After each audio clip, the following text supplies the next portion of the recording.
Hey guys, welcome back. I'm sure this video has a fun title. Alright, so first question today is from Philip, asking, what are your thoughts about the recent riots? And has it changed your opinion on Detroit Become Human in any way? I remember getting this earlier this week, but I kind of forgot how flippant it is. Like, beyond, BDH. Oh, they got the letters in the wrong order. Detroit Become Human is often criticized for its lack of subtlety and comically evil villains, but in 2020 we watch people get murdered in broad daylight on camera. Maybe Detroit Become Human isn't too unsubtle after all. This is... I don't know, this is... I get whiplash from this question. It's just a strange... Like, it's almost like the riots almost feel like an afterthought, because, like, this... Like, they've been holding a... Just holding this torch for, like, 2 years about how Beyond... It's fucking with me because there was Beyond Two Souls, and they said be something, whatever, a second ago. It's almost like they've been holding a torch for how they feel like this game was served an injustice years ago, and that's the first thing that comes to mind when the I'm trying to figure out this fucking objective and I have no idea where it is. But yeah, it's like that's the focus, is the fact that, like, Detroit Become Human got a bad rap, and then not like the riots themselves being the focus. I don't know. I'm not trying to rag on the question asker that bad. It's just the way it's framed. The riots are like, what are your thoughts on the riots? In like a tiny, like, micro version, and then it goes on at length about Detroit by comparison. I'm like, guess what? Because, like, in my head, this question was floating around, because I figured, I'm like, is that what we're gonna do this week? Am I gonna do that? And the first part of the question sure inflated more and more, and the rest of the question really kind of vanished from my mind by comparison, because all I'm thinking about is what's happening right now.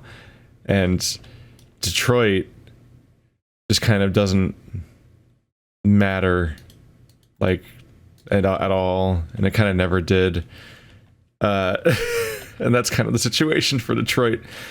But anyway, let's go into this very safe topic to delve into, where nothing will go wrong, and I'll never piss anybody off, and it'll go really great.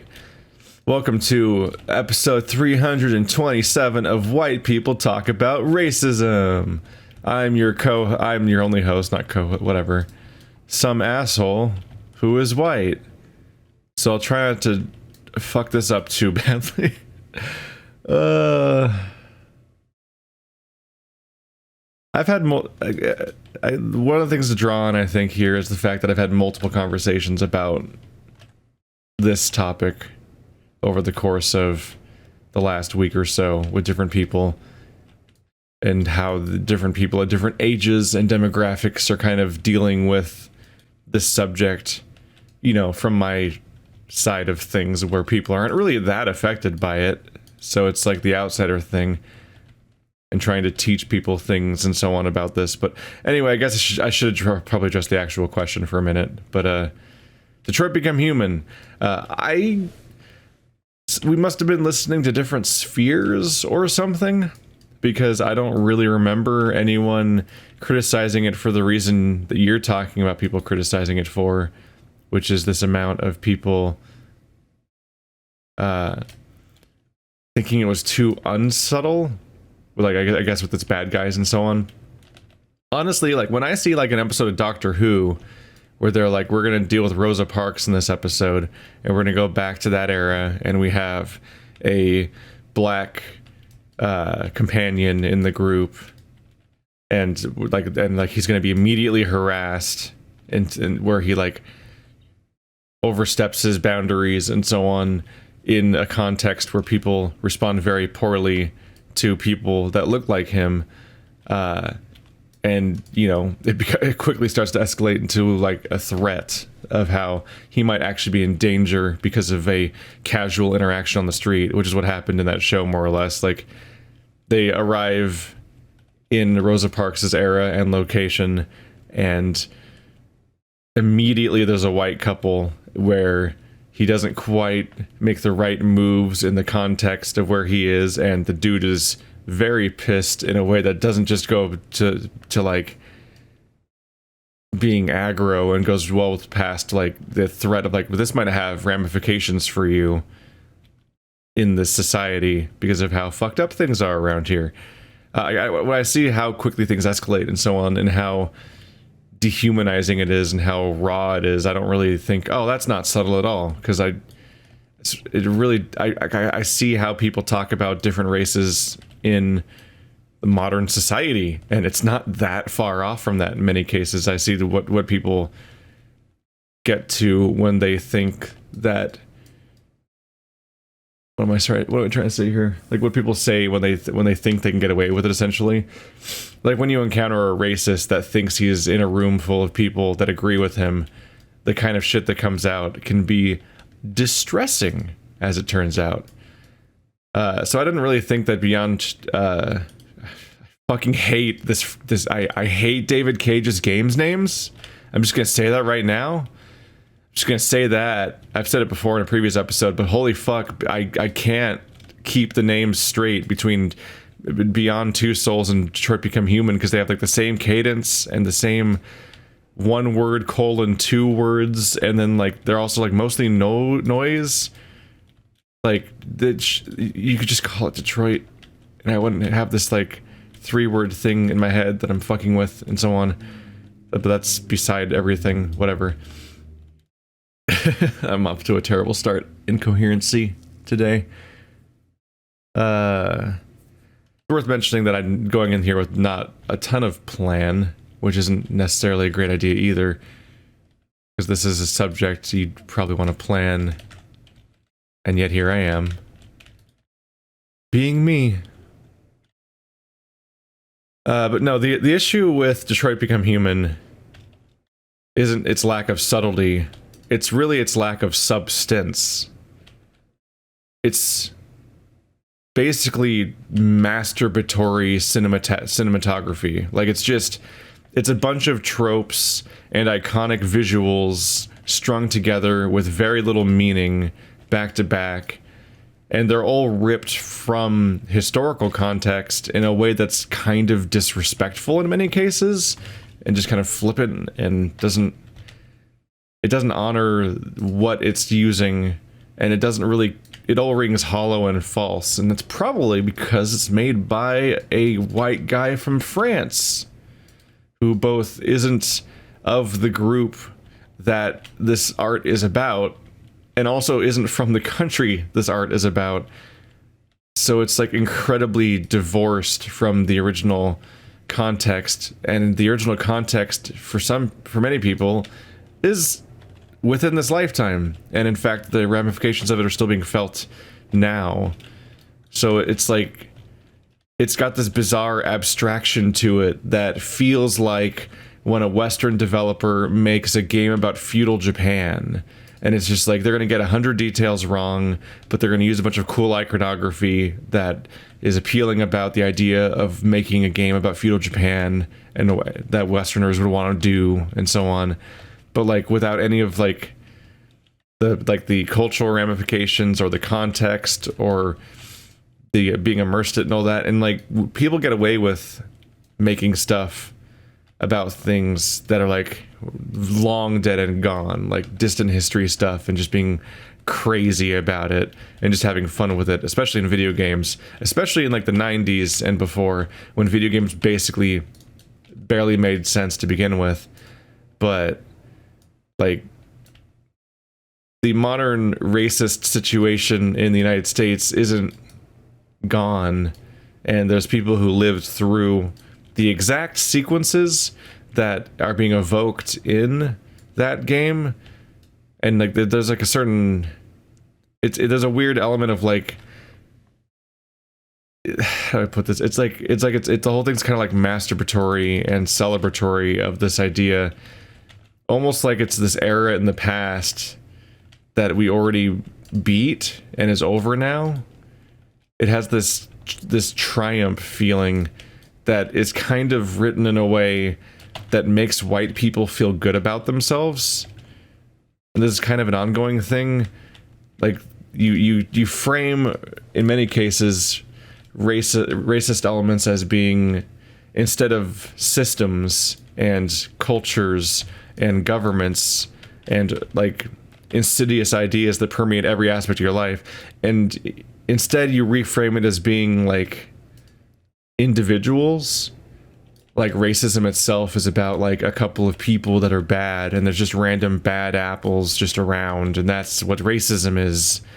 And that's just like not true to anything, like at all, really, like at all. There's a running joke a little bit about how like Spike Lee has been nominated for an Oscar for his movies, and both times like he was making something from the perspective of a black man about race, and it was very personal and insightful and important, and he lost to like a condescending racist movie that made white people feel good, because that's what wins Oscars, because it's a bunch of old white people that vote on the thing and they feel really good when they watch those movies. So recently it was Black Klansman losing to Green Book, a movie that I've never heard anyone like, but you know, I guess I'm not in the demographic that enjoys condescending movies about racism. But yeah, Black Klansman lost to Green Book, and then I guess what was it, like decades ago at this point, I think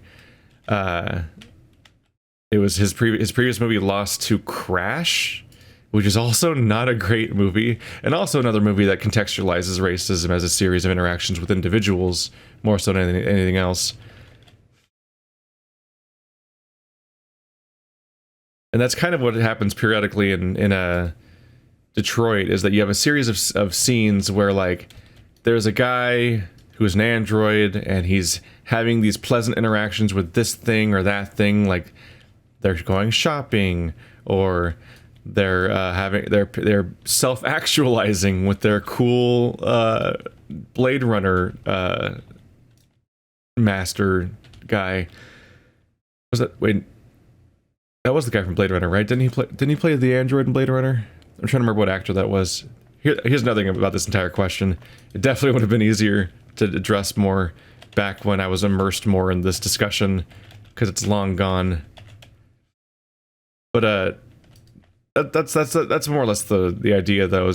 But yeah, I guess I didn't actually finish that thought. But like they're having these like nice scenes, and then oh no, the asshole breaks into the scene, and he's going to be an asshole to the droid, and oh no, a confrontation that ends badly for the droid, and it's like there's aspects there where like they're on their way to making sense, like they're approaching some semblance of meaning, but they just kind of don't make it there. They just continually fail to stick the landing over and over again. And once again, a better way to analyze all this would be to actually go to somebody who has a perspective that's more meaningful than mine about this subject, but I don't have like a cast member to like pivot over to and be like, aha, here's a better person to answer your question, because this is just my channel. So I'm going to still address this, but I'm continually aware of the fact that I'm not the best person for the job here. That's the thought, anyway. How do I want to address this? What comes to mind for me about why Detroit kind of sucked is that, in a bizarre not that bizarre of a coincidence, because this kind of violence is happening all the time. It's just this was the one time recently where it exploded in this massive wave the way it has right now. But that doesn't mean that the reasons for this happening are infrequent or anything. Like the thing that led to this outrage is a thing that's happening constantly. It's just this is the current wave, and this one got a particular amount of attention, but it's a constant thing, so it's not that much of a coincidence, because I could have always done what I did and then immediately been like, oh shit, wow, what a coincidence. That's exactly what I was reading about. It's like, yeah, because the whole point of that is that they're talking about the stuff that's always happening. But anyway, I read The Hate You Give, the book, which has been sitting on my shelf for maybe a year and a half, I think. And I think I had it back at Marty's house. Specifically, it's whenever Lindsay Ellis uploaded that Q&A, I think. It was there, and it came up as a recommendation, and I just kind of picked it up. It's like, I'll give that a go. And then it kind of sat on my shelf for a bit, because it's easier to amass a to-do list than it is to finish your to-do list. But that was my most recent novel choice to go through right before I started reading Poon Poon, Goodnight Poon Poon, which is largely a series about depression. But The Hate You Give is from the perspective of an African-American woman, or it's almost more accurate to say child. She's a teenager, a high school student, and she is right front and center during one of these incidents. And it deals with the ramifications of that. And I guess I'll spoil elements of the book here, although it's weird to say spoil, because in many cases it is just a reflection of what's happening all the time, more or less. But she goes to like a block party. Block parties are probably not the right thing to call it. But she goes to a party, meets up with an old friend of hers that she's known since she was a child. And they kind of reconnect a bit. There's some gunshots, so they just kind of flee the party because something has gone down, because it's not in a great neighborhood. They get in their car, and her friend is driving her, and they get pulled over. And they weren't doing anything. They weren't speeding. They didn't have anything on them, really. The cop comes up to the door and asks them for identification and so on, and the driver is not polite about it, because it's like, you know, being an American, he's like, why was I pulled over? What's going on here? Like, we weren't doing anything. But he doesn't do anything particularly wrong. But you know, they're black, so it's not going great. The cop responds by escalating a little too quickly. I mean, not a little, very too quickly, by just pulling them straight out of the car. Pulls the driver out of the car and puts them against puts them over the hood and like checks them over and over again, like not just once, but does a full body search over and over again, trying to find anything on them, drugs or a weapon or anything to justify his actions, and also just being extra cagey with this, because that's the relationship between police and black people. Like, it's just not a great time. They're extra untrusting and extra suspicious, and things get a little more militant a little too quickly and escalate a little too quickly. And there's always like these things where like they're just being treated differently. He puts him against the hood. I'm trying to remember the exact context here. He goes back to his car and tells him not to move. But what the guy does instead is he takes a couple steps to his left to look in the driver's side window, and he just checks with the protagonist to see, like, are you okay? Because you get all this from the perspective of the protagonist, and she's in the passenger seat, and she's snapping into the training that she was given as a kid via her parents and her dad in particular, about like basically how not to die by cop, and which is a whole other distressing aspect we'll probably get to, which is that as a kid she's trained on how to not die to cop. So throughout this interaction, she's terrified. Her hands are frozen on the dashboard, and she's not moving, and she's not really saying anything. And she stays there motionless throughout the entire exchange, because she has the sort of opposite reaction to the police that the driver did. One of them's being a bit rude, and the other one's being a bit terrified. And I think of both of these, I'm like, this is not the white narrative of what police are. And I think that's important to acknowledge. Like, if you grew up as a white person in the United States, like it's like that fucking black and white show about the bumbling cop with the whistling theme song. It's like they're supposed to be like these pleasant peacekeepers that check in on everyone and care about the society and are like there to improve everything, and you're supposed to be able to trust them if anything goes wrong, and like they're the people you run to if there's anything that's happening and so on. Like that's supposed to be what they are, and that's still what people often believe in sort of a fairy tale sort of way that kind of just doesn't match up well with the context surrounding them. And like what, especially now, of like seeing what has been going on again and again and again and again, like it gets increasingly hard to buy into a narrative that like everything's fine and these people are doing what they were supposed to be doing on paper all along.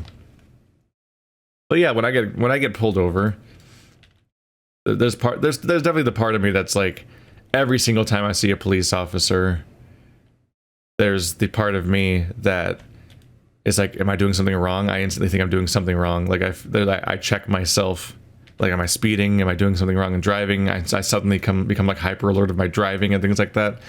But that's like the fear of like getting a ticket.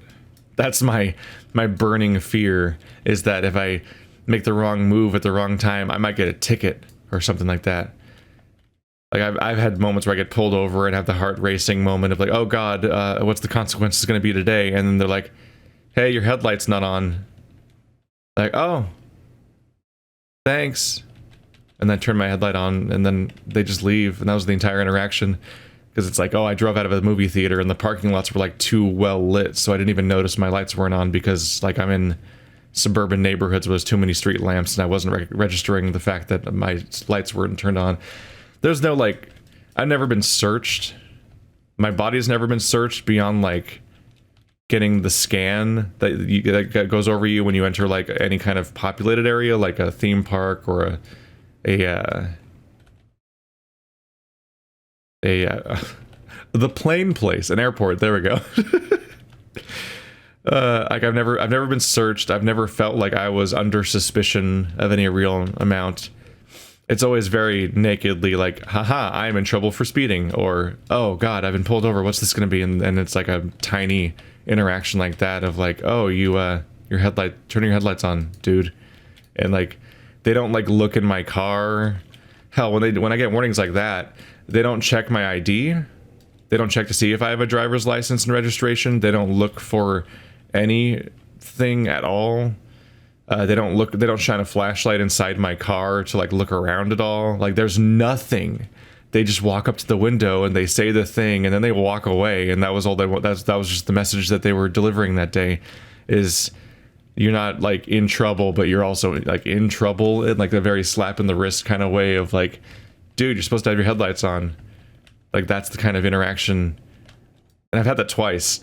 both because I grew up in a town that just had a lot of streetlights, and they were both me coming home from a theater, and it's like the theater's parking lot is so well lit, and all the roads from there to my house are so well lit that I would just not register on two separate occasions, out of many, but on those two separate occasions I just didn't happen to recognize that my lights weren't on. Whereas if you're somebody else, any kind of wrong like on this level can be seen as a pretense to like search and like see what they can get out of you, and like this is a chance to like go check out the inside of your car and see if you have drugs in the car, and double check your registration and everything, and just make sure everything's in order in all the right ways and so on. Like when it's like that scuffle that happens back and forth in Get Out, where the police seem to be unnecessarily requiring the protagonist's license and registration to check on them specifically, and the protagonist's white girlfriend is like, what are you doing? What? No, you can't do that. Why? There's no reason. We're not doing anything. Why are you doing that? And of course, you later find out more context for why that was happening. So it's somewhat the meaning of that scene is somewhat convoluted by the time you've seen the end of the movie. But that's kind of the discrepancy between how two different groups of people are treated by the police, and that there are people that just like don't have those kinds of interactions, and then people who have those kind of interactions as a default. There's always suspicion, there's always abrasiveness, there's always a conflict back and forth. And like that's a fundamental split, and it's the kind of thing that you only really fully get and get all of its texture when you actually get the opportunity to hear it from their perspective. It's why it's not just enough to have art that features minority groups and people that are less heard. It's important to actually have it be created by those groups. Like it's one thing to like feature LGBT people and black people and women and so on like a token sort of way, and it's a whole other thing to have media that's fundamentally made from their perspective. And so that's what I've been seeking out more and more lately. Like Fleabag and Tuca and Birdie are just fundamentally different because they're made by women, along with Beastars. And like those are getting to watch all three of those shows back to back in the same year was a ride, because it's a spectrum of new experiences and perspectives that are things you just wouldn't think of without the context. And by the way, those shows are all fantastic. Beastars, Tuca and Birdie, and Fleabag, with Fleabag being one of the best shows made in years. So if you have Amazon Prime, it's just there. Just watch it. It's not even long. It's 2 seasons, and each episode's like, I think it was like 20. Was it 20-minute episode? I don't remember I want to say that each season was only like 3 or 4 hours long in total. Like they're rapid fire, but they're really well made, and they're really insightful, and they're full of all these little textures and things that you just wouldn't know to even think exist, or perspectives you wouldn't consider, because it's somebody else's life. And turns out people live different lives, and that kind of stuff you can only get from the source and not from David Cage. It's just, David Cage is a weird source for your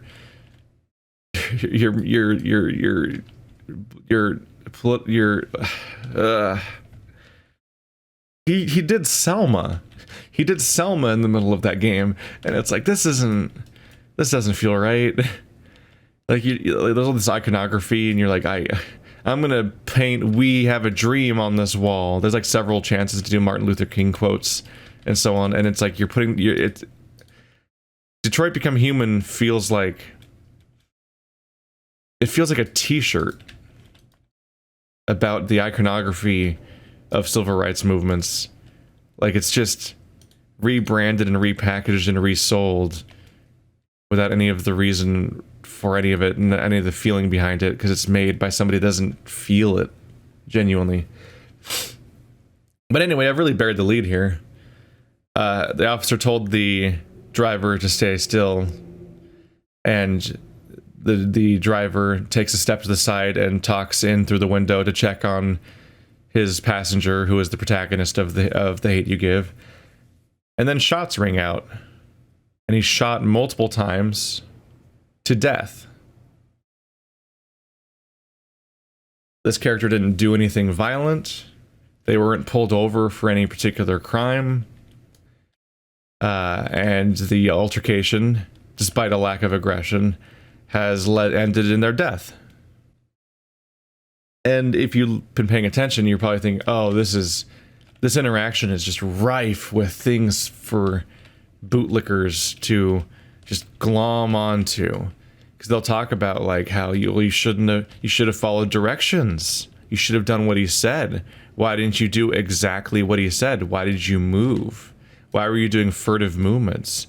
Anyway, he was probably a thug, right? Like he was probably a drug dealer. He probably had drugs or did drugs, or what if he had a gun, which is illegal apparently in America, except if you're black, but really legal if you're white. But like, yeah, he probably had a gun, and that justifies it or something, right? And so like that mentality, that thought process is more or less what the entire book is about. And it's from the perspective of a black author who is a black woman, and it's like it comes with this authenticity. And not just on like a stupid nominal way, like, oh look, there's a, you see the author's name, and it's like it's like when your stupid collector's item comes with the certificate of authenticity. This is the print 97 out of 102, and these are the only ones made, and this is a signed certificate that this is authentic black. Like, no, it's like it's in the texture of the story the entire time. It's like that's where the authenticity comes from, not just the fucking nominal aspect of it. And so you get into more all these details and all these aspects of like how, like, yeah, like people will continually pick at these kinds of situations and tell you like why that, and like oh, they shouldn't have done that, they shouldn't have done this, and like, oh, they weren't cooperating, and blah blah blah blah blah. And all these different aspects are all like, the implication is that it justifies their death, which is the fucked up thing. And I've heard this rhetoric over and over again, like, you should have cooperated, why didn't you listen to the police, why didn't you do the exact right thing or whatever. And it's like, I'm sorry, I thought the police were here to protect us. I didn't think they were like a fucking quick time event. Because police stress me out now. Like, it's like it is like a quick time event, or a dialogue, or like a vague mistranslated series of dialogue choices in an RPG or something, where it's like, I hope you pick the right choices and make the right moves at the right time, and are really hyper aware of like where your hands are and what your demeanor is and how threatening you look or whatever, because even if you've done nothing wrong, you can be seen as a threat. Because on a regular basis, people are killed in police interactions where there wasn't a crime. Like, there just wasn't a crime. And then the police somehow end up with an end result of a kill. So an American is dead who didn't perform a crime and didn't do anything wrong. And it's like, fuck. Could you imagine how many Karens would be dead if they were black? Like, the amount of like loudmouthed, like fucking garbage behavior that American white people get away with constantly, where they're just throwing a huge fuss and flailing around and like arguing and yelling and like accosting like poor minimum wage like food service people and being huge garbage people all the time. Like, man, it's really weird to think about like the kind of like the systems in which like people justify the deaths of black people in these interactions in the context of like all the way that Karens behave. Like, this kind of behavior, it's like, what the fuck, what is the standard here of American behavior? But there's also no justification for killing somebody that wasn't doing anything violent and wasn't a threat and didn't attack anyone.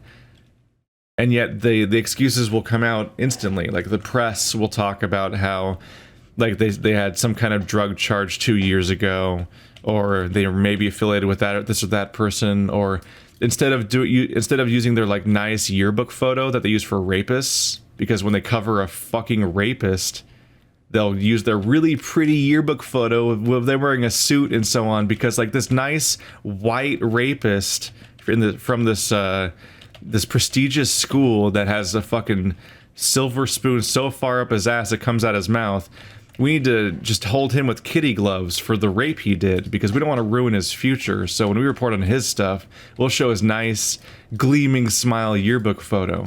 But when we cover a black kid that got shot to death by police without having performed a crime, or if they did do a crime, it wasn't a crime that would have justified death, we gotta find like the weirdest, like cheekiest, concerning thing from their like extended Facebook history, like this one where he's holding like a wad of fake cash or something, or like any other aspect. Like we gotta make them look really suspicious, because we gotta justify the police's actions for them for some reason.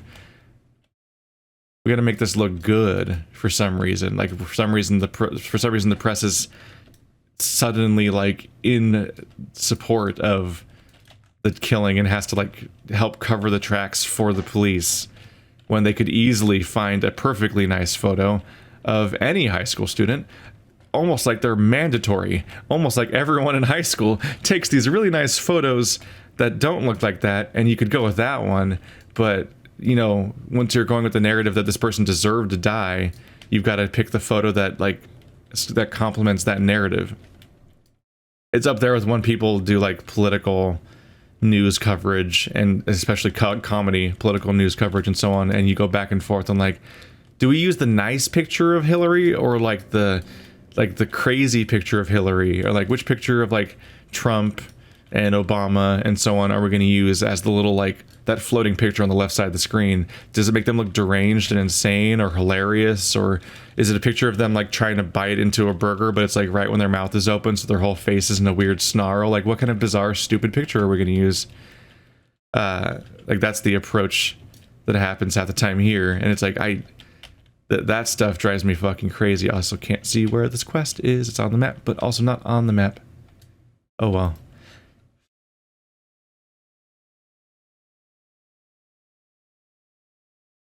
They dig into the kid's past, and they go into his actions, and they try to justify why it was okay for him to die, essentially. There's also another aspect that's really interesting about this book, which is that when the protagonist was young, her other friend also was killed when she was even younger. In fact, she had specifically a trio of friends where she is the only survivor now, because one of them died when she was a child and one of them died when she was later in high school, which was the one that happened at the beginning of the story. Because her friend was killed in like a drive-by shooting when everyone was playing in one of those, like, it's kind of a trope, but the idea of like a broken fire hydrant, and it's like, oh, look at this, all this cool water spewing everywhere in the middle of this hot day in the middle of the city.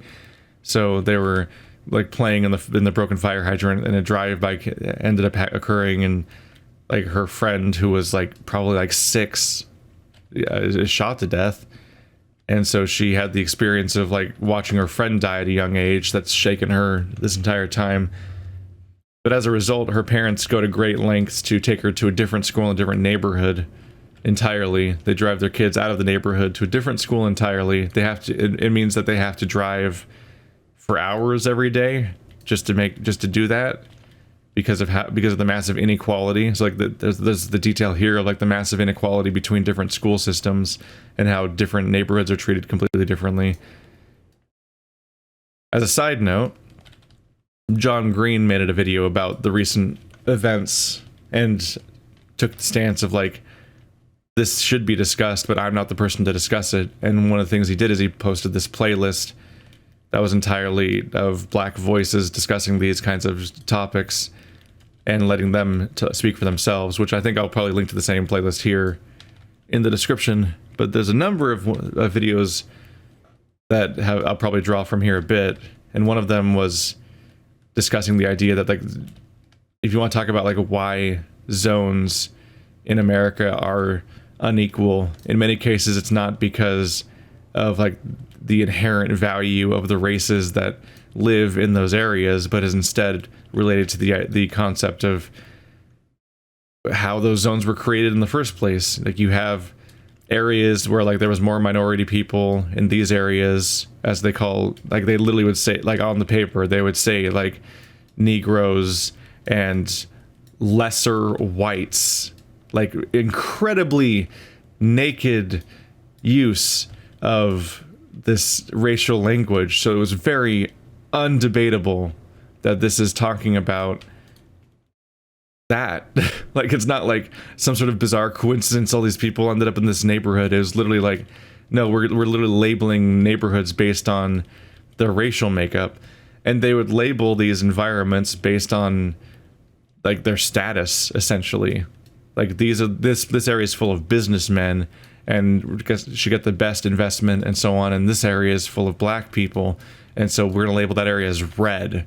And so like that area, like, you're gonna, if you want, like, if you're in that area, your property values are gonna drop. You're gonna have trouble getting loans. Your school and your projects are gonna get less funding. Your roads aren't gonna be as repaired, and everything. You're just gonna become the lowest priority zone of the city, while this other place is the high priority zone of the city. Like, on a very systematic level, things have been intentionally made unequal over and over again throughout American history. Along with like zoning, of like how like, oh, we've labeled that as essentially being the shitty part of town, and so like that's going to be the place where we're suddenly okay with like people living in houses right next to these like areas that just spew industrial waste into the atmosphere. And so like the people in those neighborhoods have disproportionately negative health effects, and they're more likely to catch various forms of cancer because like the standards of living and even of air are lower for them because of where they live and who they are. And they were specifically targeted because of who they were. This is all documented. It's really easy to fall to, like, it's not just like guesses. This is just actually there. And so it speaks to the difficulties here of like these people want their kids to go to a better school, so they actually have to essentially take them to a completely different environment in order to get them to the different school. That's the aside I had here about that part of The Hate You Give. It kind of comes and goes quickly, but you're like, oh yeah, that's another detail. Like they specifically have to ship them off to like the nice school on a completely different neighborhood.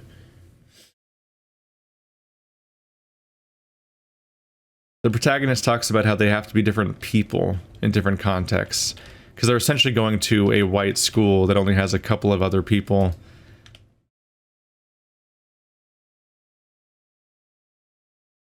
I don't think I... Oh, this is a long sequence, apparently.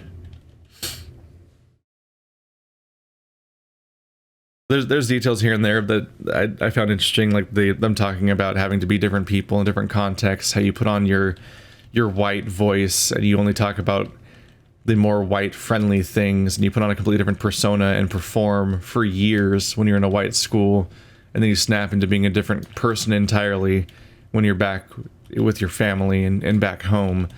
And the kind of like cognitive interference feedback loop that can happen when the two worlds collide, and people that you behave completely differently with and two different groups collide with each other, and suddenly you're at risk of betraying how you present to one group if you present the way you do to the other group, and so on. And there's like no right answer there, and like the different worlds you have.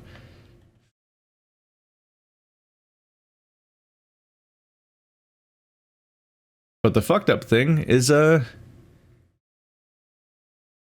while they're at the white school, and there's a protest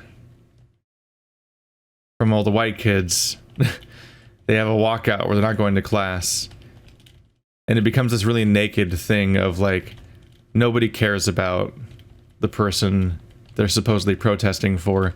They just want something, like which is in this case is to get out of class.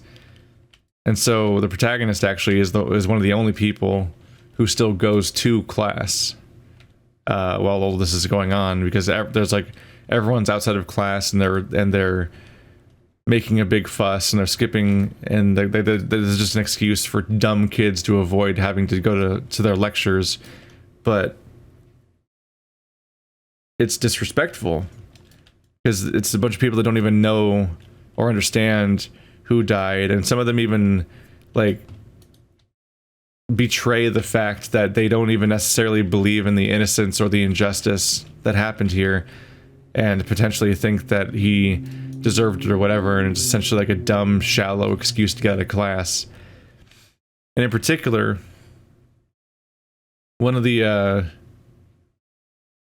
advantages, I guess, of being in this white school is that the protagonist starts seeing how people receive this information from an outside perspective, because obviously you have in the black neighborhood, there's plenty of people who have this very strong negative reaction to what happened, because it was this huge injustice. Somebody died for essentially no reason, and there's so many fucking complicated aspects to this thing. One complication being that the protagonist's uncle is a cop. There's this fucked up interaction where they're out having froyo, and she admits the detail that she hadn't mentioned before, which was that the cop that shot her friend also, like, while she was holding him as he died, the cop was still sitting there pointing his gun at her the entire time, even though they're at a distance, until like backup arrived. So like the gun was trained on her while she was holding her friend who was dying and who was receiving no help. There's a lot of... I'm bouncing around a lot. But going to this white school, she gets to see how the news media treats the killing of her friend, and also how all these people that are separated from the event receive the information, and how they all suspect him of being a thug and have somehow having deserved it. And there's like a back and forth thing where like there's 2 layers of problem, where it's like, one, the stuff that is being said about him is very often not true, and so she's recoiling against that. But 2, the stuff that's being said about him, even if it wasn't true, I mean, even if it was true, wouldn't justify his killing.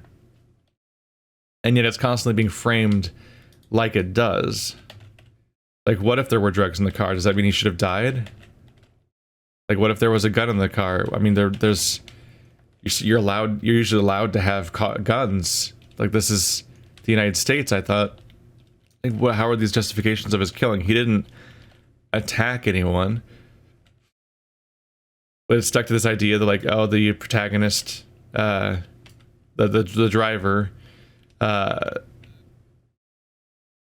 they were shot by a police officer, and the police officer says that they felt threatened, or this or that happened, and so, like, that's all it takes, apparently.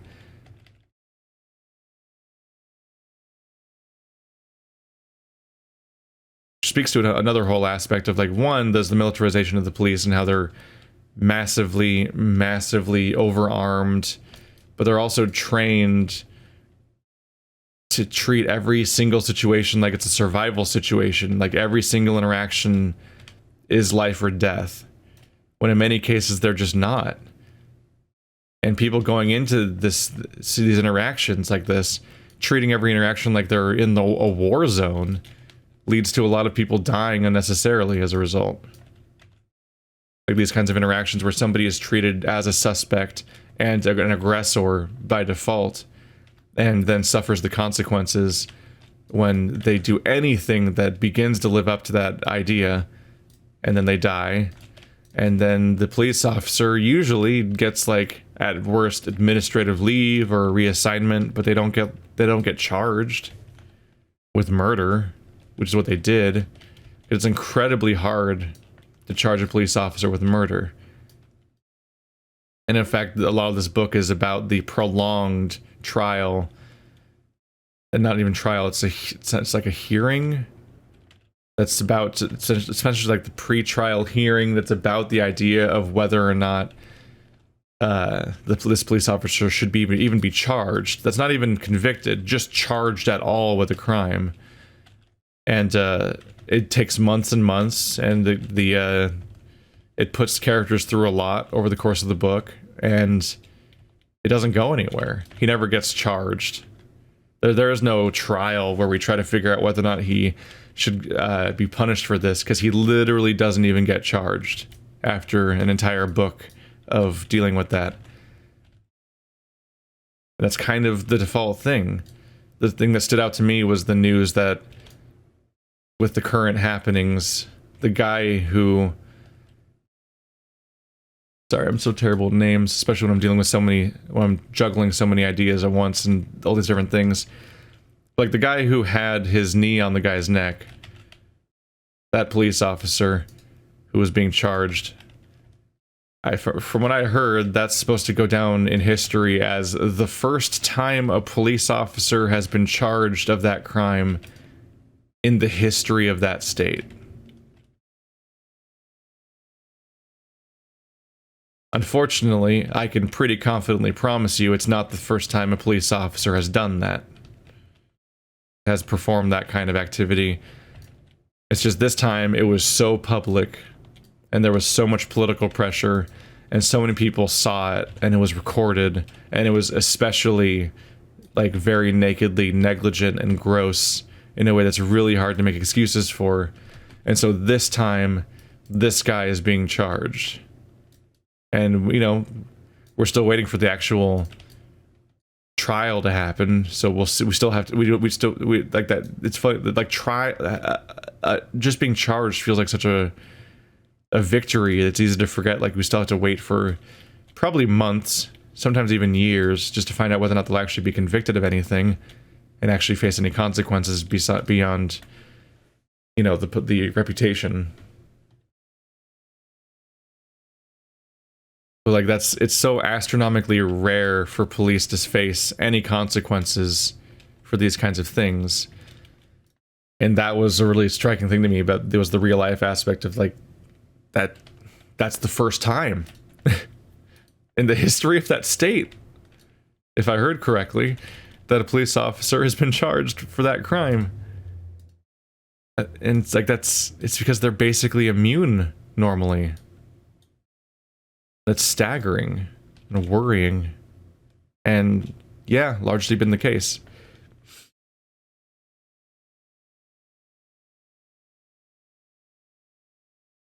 But the protagonist gets to see the warped perspective and the funhouse mirror version of her friend, essentially, as his name's dragged through the mud in the media, and then via even her friends at school, like, all having this completely different idea.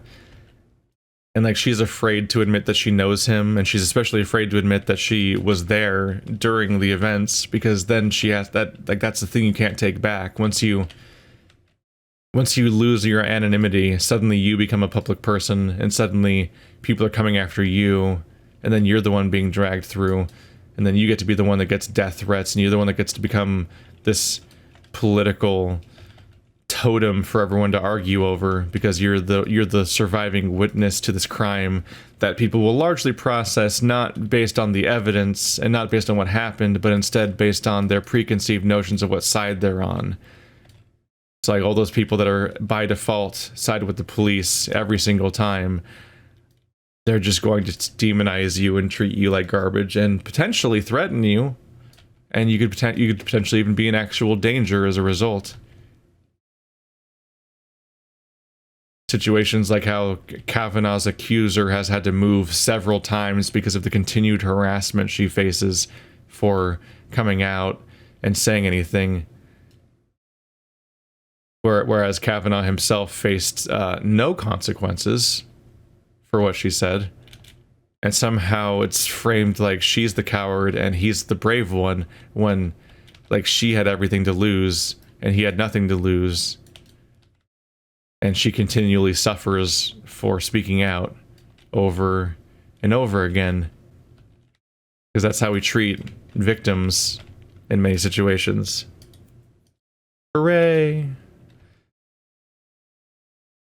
Bad things happen to people, and if the bad things happen to people and the other person in the situation is an authority figure, people break themselves in an attempt to essentially set their world right. Like, according to how their own narrative works, it has to be true that whoever suffered at the hands of an authority figure must have deserved it, or must be lying, or something. Because their entire worldview is based around the idea that these people they're in the right and do the right thing. And it's really hard to free people of that and shake them from that.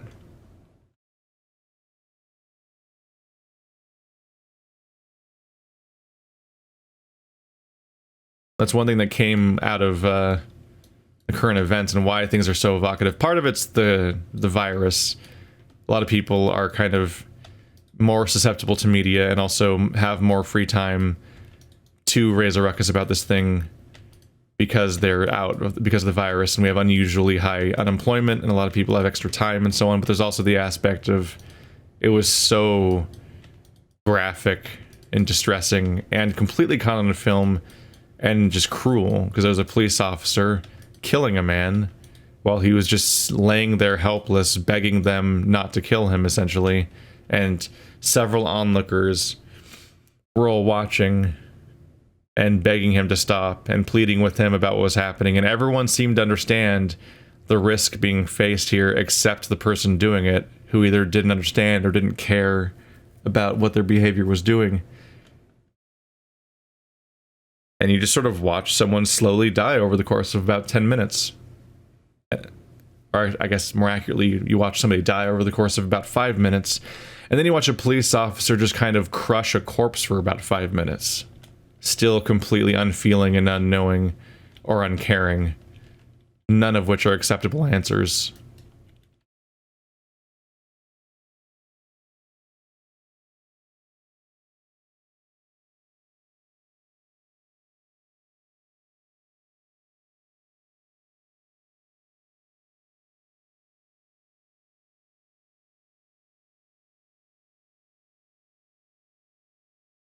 Sorry, this stuff's like confusing and heavy, and I'm trying to choose my topics.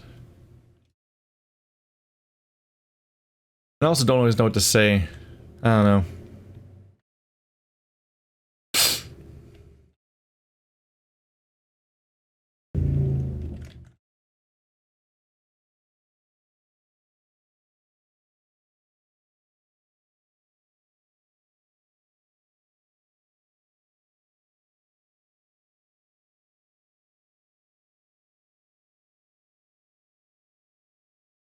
I suppose a couple things I could talk about. There's two conversations I've had, and I can analyze those a little bit. One was somebody that was trying to talk about how do you say things, how do you express nuance, how do you express the ideas. Hey Winston. How do you express ideas like, for example, that maybe not all cops are bad, and that you disagree with the idea that all cops are bad because there are good cops? And then also, how do you express the idea that all lives matter, because they do, but it's not good to say all lives matter? And my response was essentially read the room. There's a few aspects here. One, first of all, Black Lives Matter means all lives matter. So if your protest is like, if you hear the phrase Black Lives Matter and you think that it's some kind of black supremacist statement that means that black people are superior or only Black Lives Matter, that's not the case. That's just absolutely not the case. So if you agree with the concept that all lives matter instead of the movement all lives matter, which is a whole other thing, then you should just be okay with the phrase Black Lives Matter. Because that's the point of Black Lives Matter, is that all lives matter. The issue is that all lives don't matter, has been how society has been treating people. Lives have selectively mattered in society. Different people get completely different treatment by the police, and other people are faced with brutality and violence and unreasonable killings. And that's the gap between these two things. And so Black Lives Matter selects specifically black people because that is the group that is consistently being faced with the idea that their life doesn't matter, which I'm going to continue to elaborate over the course of this, but maybe not immediately right now. Meanwhile, All Lives Matter is a shitty, flippant response to Black Lives Matter that people use to shout down and try to shout over people saying that Black Lives Matter. So if you say Black Lives Matter, I mean, if you say that all lives matter, you're stepping into some fucking hot water, because it's a dog whistle. For those that don't know what a dog whistle is when you say something that means something other than what is being said on paper, technically. Because, yeah, if you're confused, on paper, the phrase all lives matter should be uncontroversial, and you shouldn't be a bad person for saying it. But it's a dog whistle. And dog whistles are essentially what fascists and racists use nowadays to get away with their bullshit. 4chan in particular is just a fucking breeding ground of this stuff, of just this use of irony and doublespeak to constantly say one thing but mean something else and use coded language. Well, it's like there's like anti-Semites they'll write names of people in parentheses, often multiple parentheses, and that's their way of saying that they're Jewish. Like they're people use coded language for stuff on purpose to have their particular point. And in these cases, All Lives Matter is specifically the battle cry against Black Lives Matter. It's the counterpoint. And so if you say it and you just aren't aware of all this context, you might be confused when people respond not positively to that. But now you know, don't do that, because Black Lives Matter is already ideologically synonymous with the idea that all lives matter.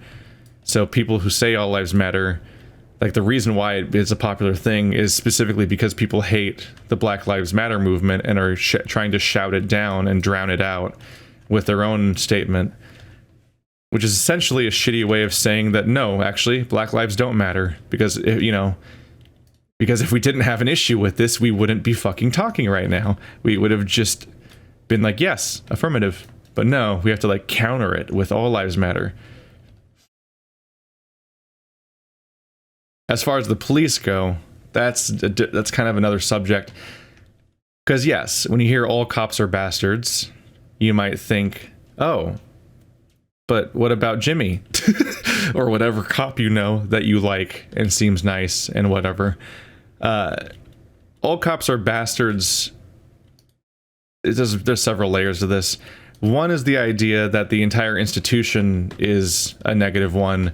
So by proxy, everyone who's in it is doing bad, essentially. And then you'll have rhetoric that comes up that brings up like the idea of Nazis and how like when that all went down and when it was over, a lot of people were just saying over and over again that they were just doing their job to justify their actions. And there's elements of that with all cops are bastards. It's like the institution itself and what its goals are and what it does and how it treats people are inherently bad in many ways. So it doesn't really matter how nice Johnny is, the one cop that you really like or whatever, because he's in support of a negative institution. Which is a thing that that's actually an element once again of the hate you give, is this fact that the protagonist's uncle is a cop and he has to he gets torn back and forth by the struggle of the fact that like one of his coworkers shot his nieces because he essentially raised her as a daughter, basically shot his daughter's friend right in front of her and then pointed a gun at her, and has to like live with the idea of working with people that did that and whether or not he even can do so. Whew. The timing of reading this book was bizarre. I mean, like I said before, I mean, this stuff does happen all the time, but the fact that I read this book, like, it's my most recently read non-graphic novel before this particular news cycle started happening, was timing, I guess. But this kind of got into it a little bit with the like. One thing is, I think there's growing sentiment about the idea, this mistrust of the police. One, there's the constant coverage of these kinds of things, like the one that's happening right now. Like right now, it's exploding, obviously. But I think about stuff like how Disco Elysium was really embraced last year, and that kind of is what that game is getting into. Like that game does not paint the most positive light of the police, in part because like one of the best ways to be like the most cop you can be is to be the most fascist you can be, and there's some distressing elements of that are kind of true in worrying ways. But one of the common accusations that gets thrown at the police is that they are class traitors. And the idea of a class traitor is kind of hard to argue against, honestly. It's pretty apt, which is that the police largely uphold the interests, ideology, and the benefit of a different class than what they are in. And that is because they enforce the laws that are put in place by an elite that is divorced from the working man, which is the class that they are in.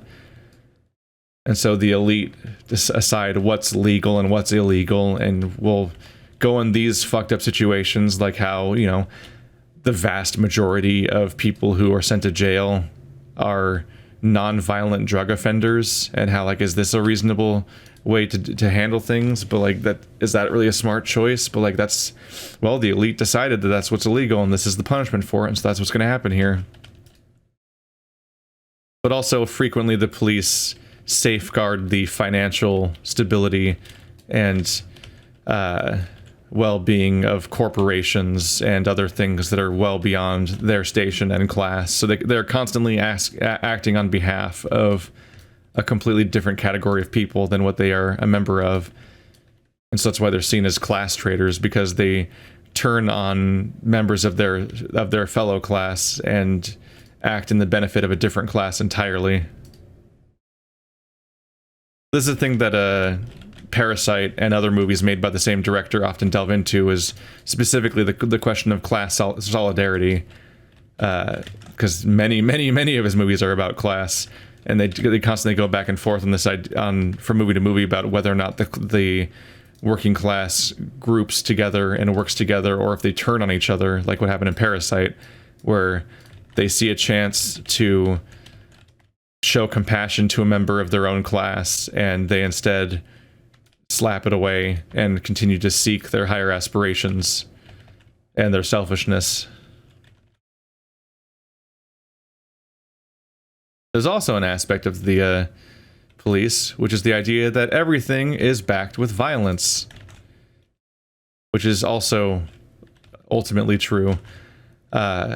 Basically anything illegal is eventually backed up with violence, because you have to follow that rule, and you have to follow up with even the most minor rules, or the police will enforce them ultimately with violence, with an arrest or an assault, if you continue to not follow the rules about the thing, because even the minor things lead to fees and charges and fines that ultimately result in jail time, which is a form of violence.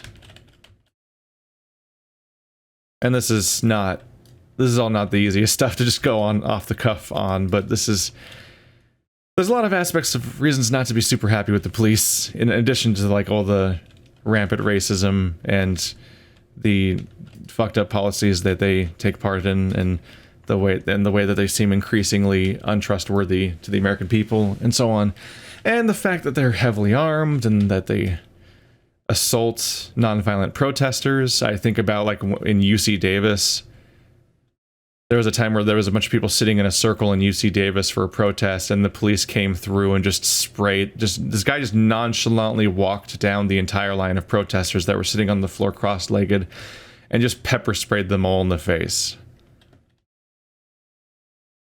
Nonviolent protesters, I don't give a shit if they're violating some kind of rule about assembly or whatever. Like, there's no justifying that violence, but they keep doing it,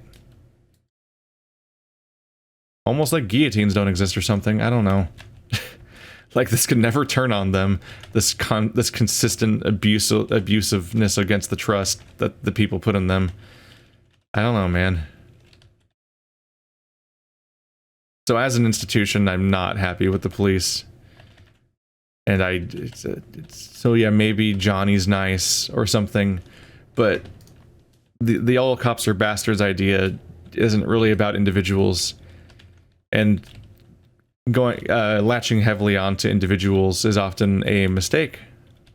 It's like the earlier subject about how, like, people misunderstanding racism, like David Cage will often attribute the entire concept to individuals as if that's the point, and that never was the point. And it kind of betrays a fundamental misunderstanding of the entire concept and what people are mad about. This is so many fucking topics to try to go into. The funny thing is the question asker went on to say, like, you feel free to ignore this question if you don't want to have politics in your thing and whatnot. But like, we've already done that. I've already gone on political rants in this series here, but also like I cover Disco Elysium. Like I don't really make. I'm not constantly going on about them all the time, but I play the right Disco Elysium or BioShock game here and there, and yeah, I'm not really gonna make a secret of some of my policies on things and what I'm thinking about stuff, especially when it comes to inclusiveness. It's like step one, most important step is like, we can compromise on a lot of things about like what we think about like fucking like anything about the economy, for example. We can go back and forth about like how we think like money should be organized or whatever, and like that's like it's a somewhat more distant and abstract thought experiment going back and forth, like how do you think society should be structured in a fundamental way and whatnot, and like how the fuck do you do that, and which ones would work and which ones are utopian or which ones are what. And has that been tested before, and or was that a bad example for this reason or so on? But like when somebody just straight up posts some like homophobic or transphobic shit in any context, they get a ban, and there's no like strike system where they're like, oh, maybe it's like maybe it was just a one-off mistake. It's like, nope, they exposed some gross shit and they're gone now. Bye. But that shouldn't be a surprise because of the previous episodes about topics like forced diversity and so on. These fucking chud thoughts from chud people. There's just some really, I really am frustrated by what YouTube has to offer as commentators, and like the gross mind bile that people spew forth that just ruins things. It just gives people more leverage to, because forced diversity is in a way its own sort of pseudo dog whistly sort of aspect of like, how do I come up with a dumb an argument that sounds good on paper that masks my bigotry? Like that's basically another one of those ideas, along with like, oh, we should have voter ID laws because we don't want voter fraud, right? Or forced diversity, or all lives matter, are like the context of all these things is what matters, and the reason why they're implemented is what matters. Like one of the videos in the John Green playlist, there's actually a series of them. There's a professor that keeps going on these long, actually a number of them are pretty short, but one of the ones near the end of the playlist is about an hour long. Goes on these long talks about like how these systems can be racist that don't sound racist, and a good example of that was voter ID laws and how they're implemented. And you look at these and it's like, oh, okay, this is actually really fucked.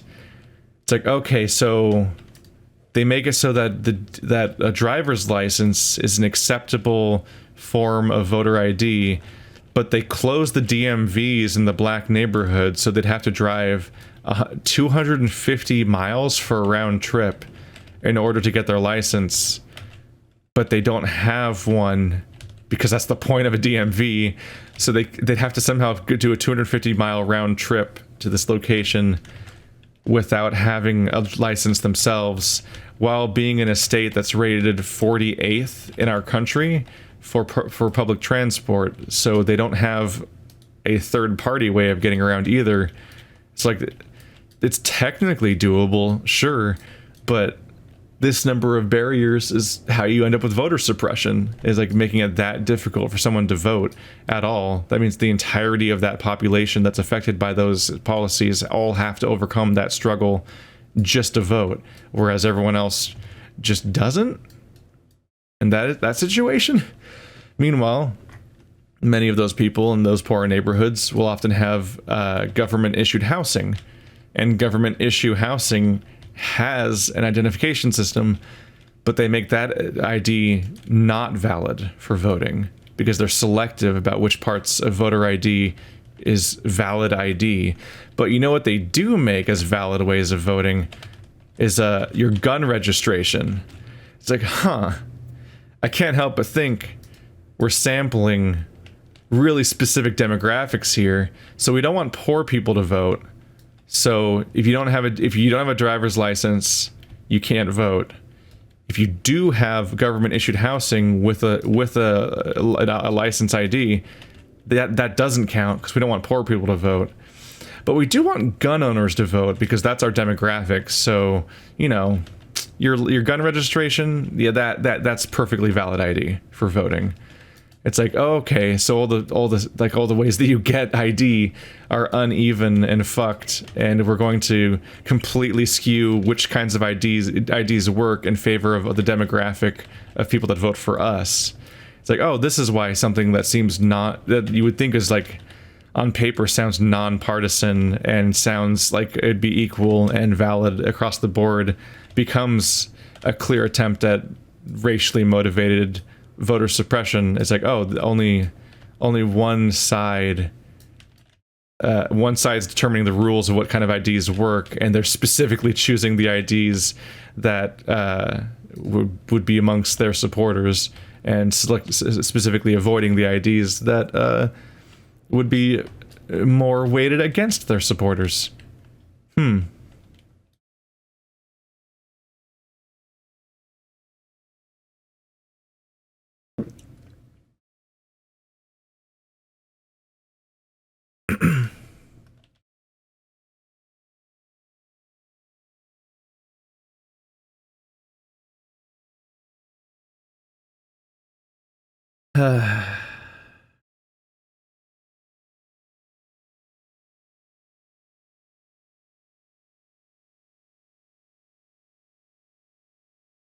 Just kind of resetting and figuring out where I am a little bit.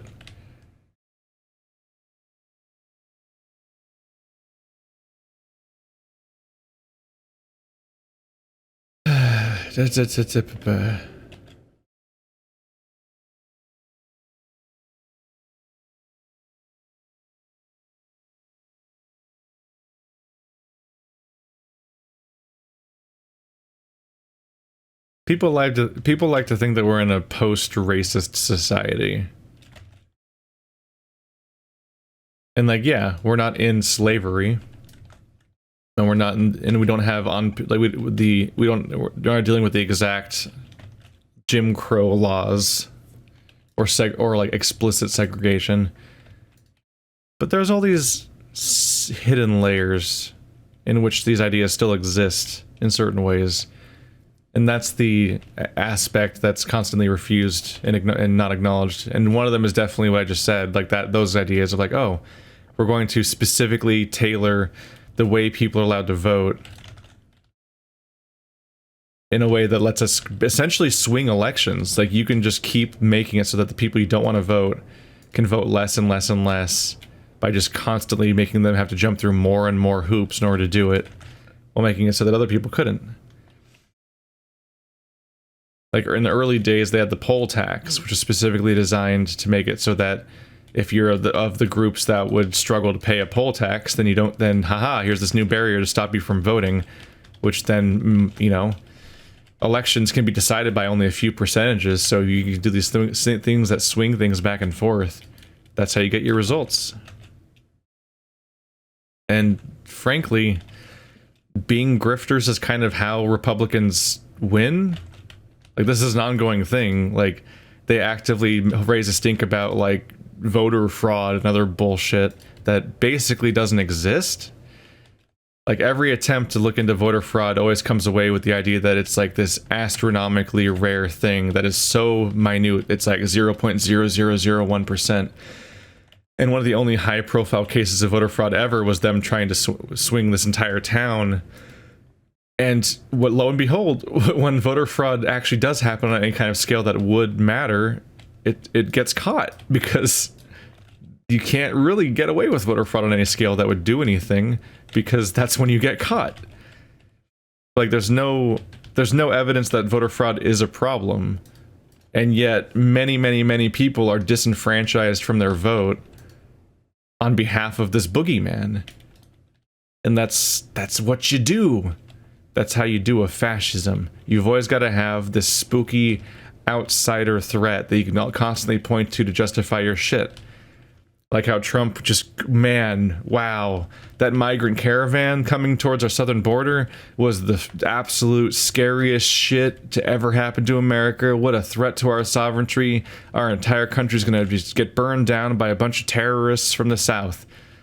Until the midterms happened. Then it didn't politically matter anymore, and so the topic pretty much got dropped like overnight and never came up again. And lo and behold, I think the end result was like 150 people reached the border and were largely denied asylum anyway, and it was all gross because that's what we do. But yeah, I had to explain to so many people that like it's legal to come to the border and seek asylum. That is a legal process. They're not entering the country illegally. That is, and nobody believed me. Because everyone in this fucking country watches Fox News and other shitty sources that just are essentially a signal boost for the president and all of his weird bullshit. Like, they just kind of help him spin lies. And so they'll just echo all of his bullshit until they don't serve his purposes anymore, which is what's happening now, as Fox News isn't quite as willing to be as compliant with him as he wants him to be. And these are elements of doing a fascism, is you always have an outside boogeyman. You always talk about a mysterious past version of your country that was better, that you need to return to, and those outside boogeymen are the reason why you aren't that good anymore. And also the press is the enemy. And it's like, oh no, he's doing all of the things. It's like more recently, I forget what they're called now, but there's another particular news media outlet that constantly shows up to his press conferences and gives him incredibly like fucking hand job softball questions that basically just, the question itself explains why he's such a great guy and everything he's doing is incredible, and it gives him like a fucking like lazy serve up where all he has to do is basically just say yes and agree with what the question said. That wasn't really a question, and that's basically like the quote unquote interview at these press conferences is just a bunch of like hand jobs, and so then they became the favorite mouthpiece of the president now, because they'll just say whatever he wants. Now Fox News themselves is even out of service, because the moment you're not his favorite mouthpiece that just echoes what he says, you're fake news now, which everyone is except for whatever he agrees with, which is totally how this works. Great. Blah, blah, blah, blah, blah.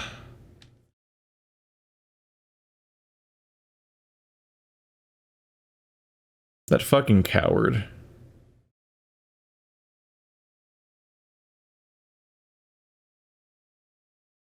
You guys saw that shit, right? Like, there was a protest, because there's protests everywhere, and he had the police forcefully clear them out ahead of schedule, which is how you get people hurt and killed and so on, just so he could, like, walk around and do a photo op. A photo op that, of course, goes completely against the protests. So, like, he's against the protests and all of this. Like, he's not in favor of the messaging of any of this, because he specifically clears out the protests so that he can then like go pose by a bunch of things that were graffiti tagged here and there, because that's such a fucking tragedy apparently.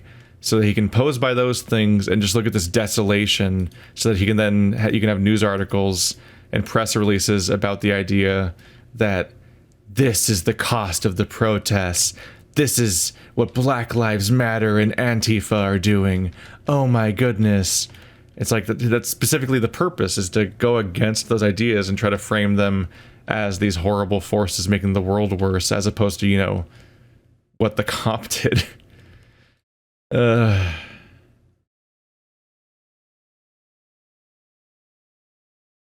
better president would be doing basically anything else right now. Hell, a better president would even be one that just shut the fuck up and didn't say anything right now.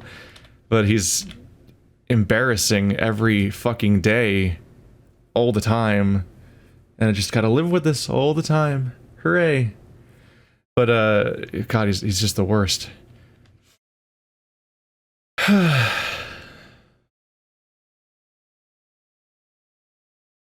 Like a better president would be cautioning against violence and cautioning against looting and going too far in a way that would dilute the message, but would ultimately be in favor of the movement because it's pretty nakedly in the right.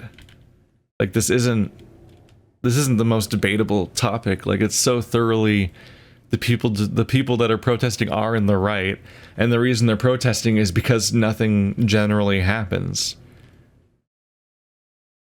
So I guess this is where we can transition to the other conversation, because the first one was just somebody asking about like how do I express dissenting opinion of these ideas without being in the wrong here, because they were like I don't think all cops are bad, but they were talking about them as individuals, and they were also thinking like, but all lives matter, which is true, but don't say those words because those words don't mean what they say is the problem.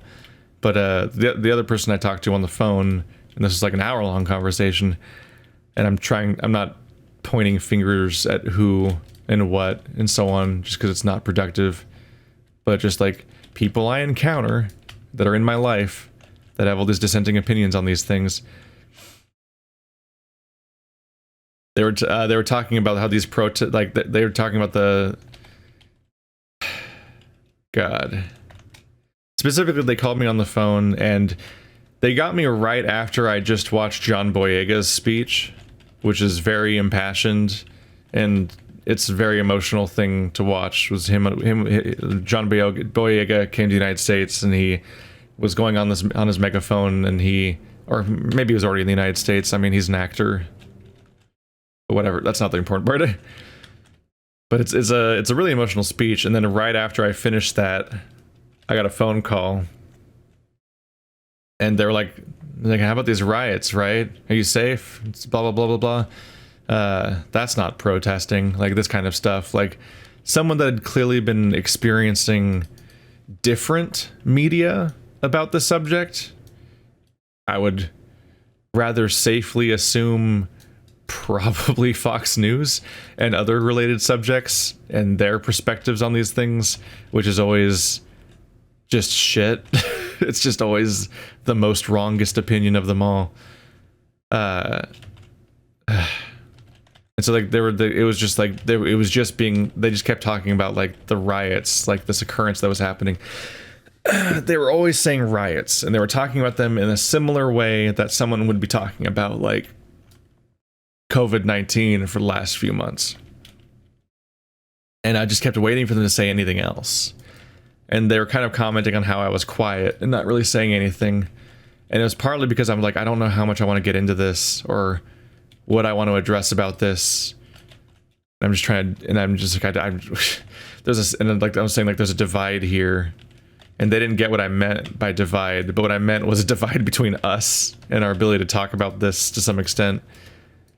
And I was just kind of like bracing myself, trying to figure out like how much do I want to get into this? How much do I want to like actually get into why I'm taking issue with what they're saying and so on, and why it stands out to me as odd, because it is specifically the fact that they just kept saying riots, and they were only talking about the riots, and there was no mention of protests or like why the riots are happening or what they mean, or the idea that there was no nuanced moment of like, oh, it's like, well, like I support the message of the protests, but like what's happening in some of these riots is getting out of hand, or like so on. Like no mention of like bad actors coming in from out of state to take advantage of the chaos and loot that aren't even related to the protests, or no mention of like the people, like all these instances of like white people that come in and they essentially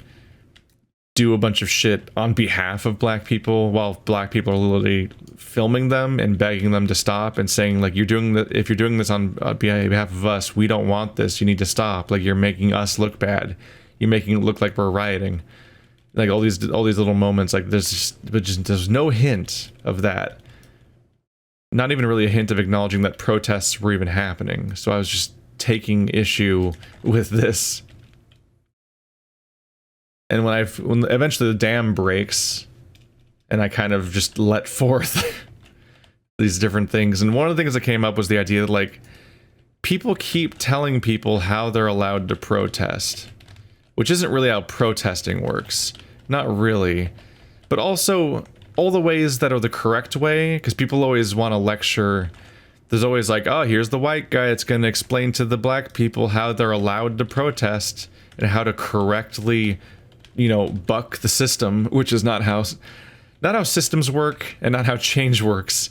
Is like, you don't really change something from within its own rules usually by just politely doing what people want you to do.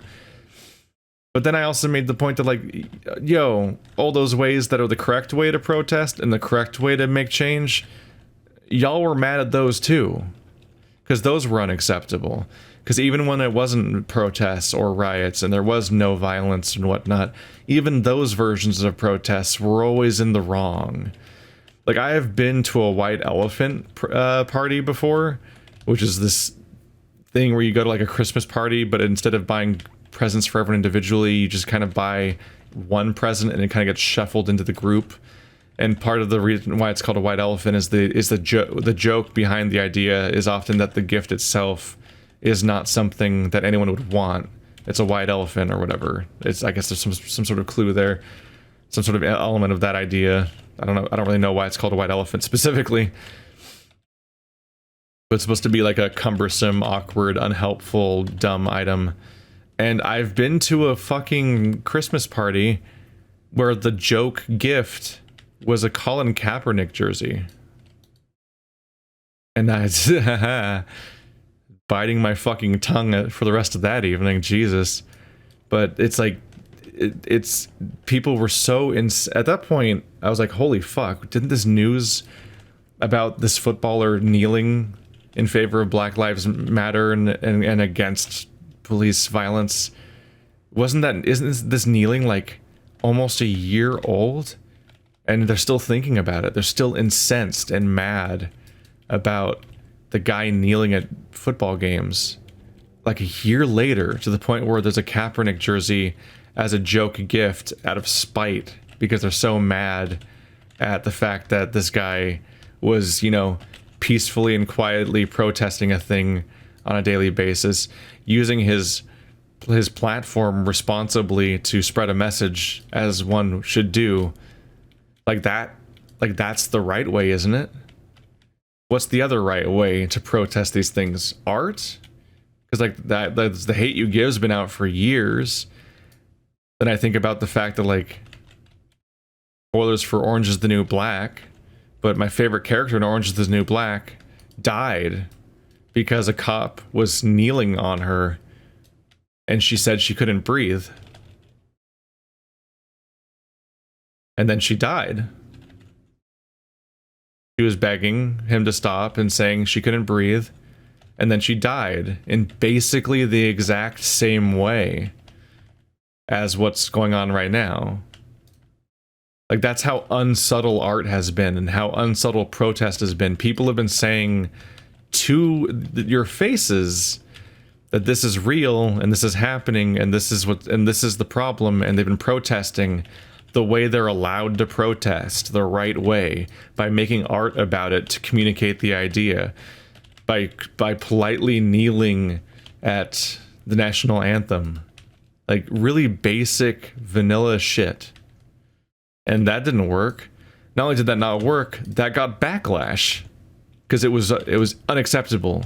Even though Kaepernick specifically had a different idea of how to protest, and then he specifically talked to a veteran friend of his to consult with them and changed his approach, and that's how he landed on kneeling specifically, was because of the fact that that would be a more respectful thing than what he had in mind originally. Like, he specifically went out of his way to make his protest as non-disruptive and respectful as possible, and he was continually demonized for it for years, and is to this day. He's a controversial figure because he kneeled at games, and that was unacceptable.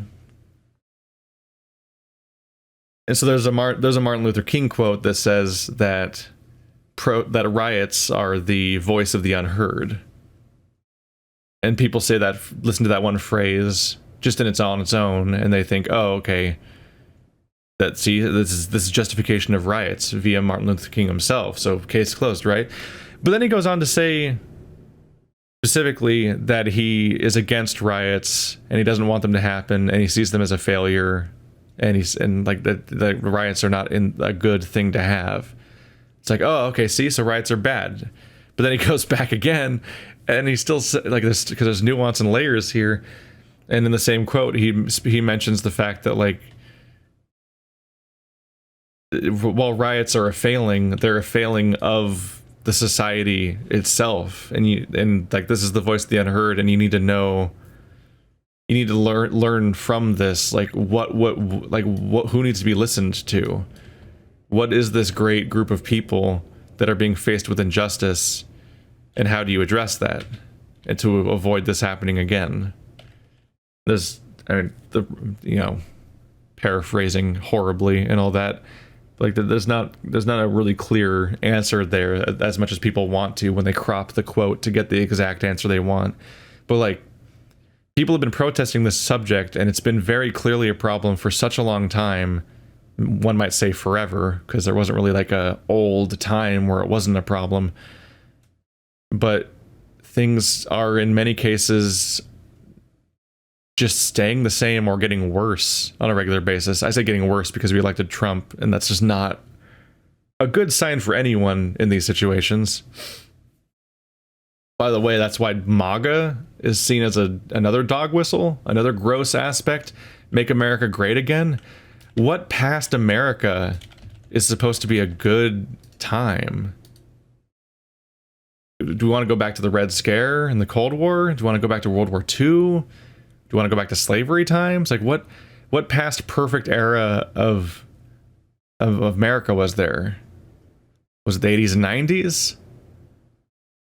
Like, was it when there was the big AIDS scare was happening, and we just kind of quietly ignored the fact that our homosexual population was being completely destroyed by a disease that we refused to acknowledge because it's just the gays, so who cares? And it was seen as a gay-only disease, and it was basically seen as karmic justice for the fact that they were gay, so they basically brought it upon themselves with their deviant lifestyle. And so we let the AIDS crisis just continue to balloon out of control until it finally became this ongoing thing that we're just stuck with. Like, what America are we supposed to go back to that was so great? And if you're in any kind of minority group, like LGBT and Black in particular, you're like, excuse me, things are currently the best they've ever been, basically. Like, all of American history was worse for us. What the fuck do you mean, make America great again? Don't go back to any past Americas, they were all worse. And that's why it's seen as coded language for that, for being anti-them, essentially, because when you have the party defined around their progressiveness and forward thinking and their change, and then a party that's framed entirely around their conservativeness, saying make America great again, the thing communicated by those very words is the idea of going backwards and undoing those changes and that progress and those social change and social justice and so on. And like, that's a threat. Like, that's actually a threat. And that's why I say, like, as much as I was tempted to say, like, things are better than ever before, I was like, things are better than ever before, like, 4 years ago ish. But specifically right now, we've had a bit of a drop for particular groups of people, because we have a horrible president that is straight up just revels in just straight up racist support and doesn't denounce it, and in fact embraces it and makes excuses for neo-Nazis. And Charlottesville happened, and he's like, there's a lot of fine people, like really like weird gross quotes that nope, those President sir, those were actual Nazis. Those were the real ones. It wasn't an exaggeration. it wasn't a joke. It wasn't, no one's playing with you. Like those are the real ones. those are the kind of people who have like, those are the kinds of people whose like AOL passwords would be like references to fucking like Crystal Knocked or some shit. Like it's, they are some gross fucking people. This is not the time to play both sides. But it's like, but that's his supporters, so he's got to like give them lip service and like call. He reflects on those people positively, but calls the protesters right now thugs.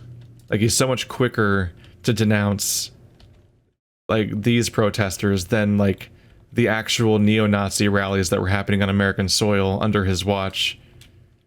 Like that's the kind of person he is. That's the reason why things are worse as opposed to better for once, is this kind of shit is just existing around us, and it's distressing.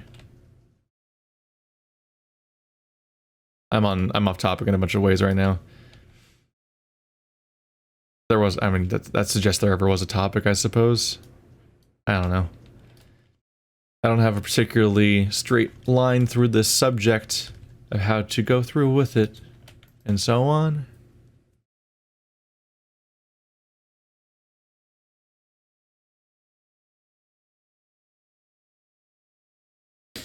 But yeah, the idea that riots are the voice of the unheard definitely struck a chord with me because of the fact that I've watched this topic be addressed over and over and over and over again for years. And it's just met with deafness, just nothing. A total lack of acknowledgement and a total lack of progress and demonization of anyone who brings it up. It's up there with global warming, of just like things that I have just seen my entire life be clear problems with clear documentation of why they're a problem and countless stories of different accounts of it, how it happens, and it continues to happen every day. And nothing changing. And an entire political party that's just happy to lean on the idea that the problem doesn't exist, or if the problem does exist, it's not really a problem, or if the problem is a problem, then it's the other people's fault somehow, or so on and so forth, and just constant making excuses and no change because they've decided to dig their heels in forever on these topics. It's just kind of agonizing. And I know too many of these stories for it to be acceptable. Like, while this has been happening, there's been more. There was an EMT, and I think it was Kentucky. She was sleeping in her house with her boyfriend, and there was loud banging on the door, and people broke into the house, basically. And the boyfriend grabbed his gun and fired at them. And they fired back. And they shot the EMT, an African-American woman, 8 times, and she died. She was unarmed. She was not suspected of any crimes. The people who had broken into the house were, I think it was 2 plainclothes police officers who did not announce themselves. They just broke in. No identification, no uniforms, no indication that they're cops and not just criminals breaking into someone's house, which is supposed to be, you know, a legal situation where you can defend yourself. So the people in the house are in the right. Like, that's castle doctrine shit. Like, that's your house. You're supposed to be able to defend yourself. Otherwise, why is there even a Second Amendment? So crazy police coming in and breaking your door down, it's really hard to care that they're police when they don't in any way use that authority in the situation to actually do any policing. They basically broke into somebody's house like a bunch of thugs that weren't even the people suspected of the crime. There's a bunch of bizarre layers of information here where like they supposedly suspected there was like packages or something that were being dropped off at that house or something, and it's because it's like, oh, there was somebody who was a suspect for a crime that the victim was associated with like a long time ago. And so they thought that he was getting packages delivered to her house. And like she wasn't suspected of any crimes. And also he was already in jail. Like he had already been arrested hours before, or I don't remember if it was hours or days, but they already had the guy. But then they afterwards broke into this woman's house and shot her to death. And she didn't do anything. And she was an EMT. And like she had a whole life. And she died. And idiot racists will try to justify why she deserved to die for some reason. Or why actually the cops are right, because the cops are always right or whatever. But like and this happened now. Like during the protests, like we're right in the middle of this era of these continual protests about a murder that was so unjust by the police on a black man. And in the middle of it, we can't even get through this without the police just doing more of it. Because they just broke into a woman's house and shot her. And it's like, that's... At some point, what the fuck are the police here for, if this is what they're doing? Because, like, this isn't protecting anyone. This is just a weird, like, it's a weird war between people. It's just, And this is why the Black Lives Matter movement exists, is because of how casually and repeatedly there are black people that just keep dying with only the thinnest of justifications, if any, and there's very rarely any consequences for their death. Oftentimes people just don't get punished, and it's just like, it's a continual bombardment. Like this all happened fresh on the trail of like some sort of bizarre attempted citizen's arrest on an African-American guy that just seemingly was just out jogging, and like some racists were basically like, we can't trust that black guy going around. So they drove after him in their truck, and they went after him with rifles, and they shot him to death. And then that's it. Like that's it. And then like the news media will go on about like, oh, like he went through this one construction site, how suspicious, and stuff like that. It's like, that's not a fucking crime. And if it is a crime, it's not a crime that's punishable by death. Like, dudes running around. People like to run around. If a white guy's just running around, it's like, oh, he's jogging. But if a black guy's running around, he's a suspected criminal, and we got to interrogate why he was running around. A normal human activity that's part of exercising on a daily basis. Especially when you like live out in like a nice open area where you can go like amongst the countryside, and then like you're kind of adventuring, and like you're spending some time getting some exercise, and you encounter this cool construction site. You're like, oh, I kind of just want to walk through this. Like it's an inactive, partially built house. Like, wouldn't you kind of just walk through and look around a little bit and be like, oh, look at this, and then just go back to running and continue with their life? But they're like, oh my god, it's a suspect fleeing the crime scene of a crime that didn't happen, and then he gets shot to death. I believe those people are facing charges, thankfully, because it helps that they weren't police. They were just citizens that for some reason thought they had the authority to randomly chase after people with rifles because, well, they were massive fucking racists, obviously. But Jesus Christ. Like, there's so many ongoing things, like that. There was the child that had... these are old things that were coming up in the phone conversation. There was a child that like had a BB gun, and he was like 12 years old, and he got shot to death by police. And like I was talking about this on the phone, it's like, oh, that was the person who had a BB gun. They pointed it at the police, is what they said, as if to like justify the death of a child. And I'm like, they were 12. They don't know shit. They don't know what they're doing. Like, you can't judge them on that level and expect them to understand that, like, no, playtime's over, kid.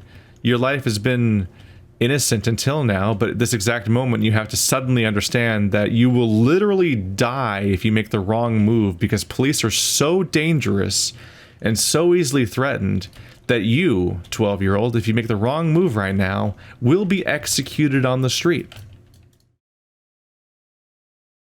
There's 2 videos on the subject in the John Green playlist that both address this. One of them is from an African-American vlogger that was just kind of discussing and processing that exact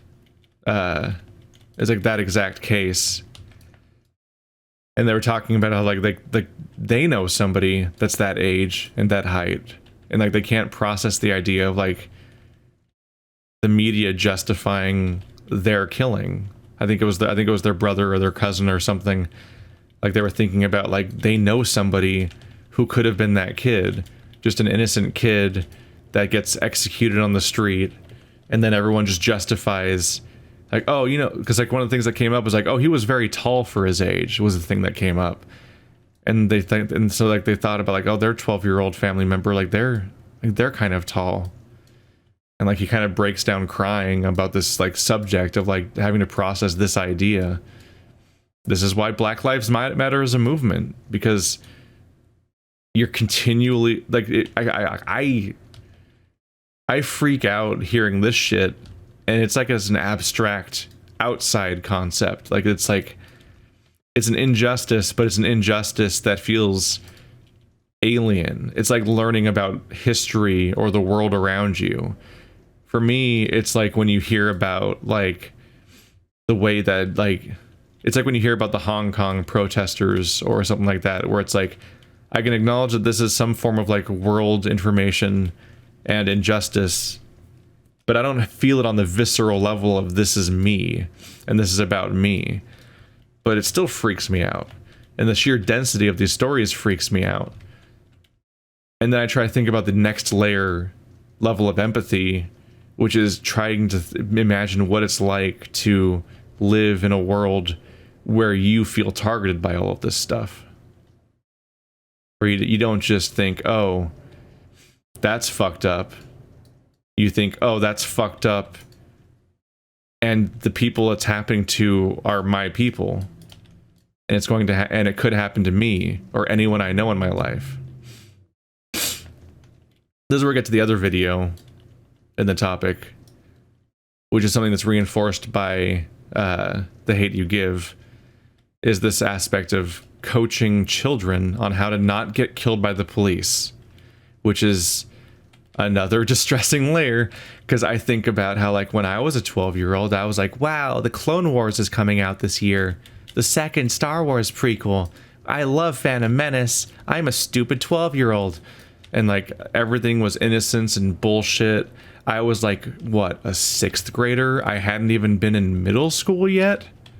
Like, it's incredible how different of a world that was, and how incomplete of a person I was, and how unprepared for these kinds of ideas I was, but also how innocent I was.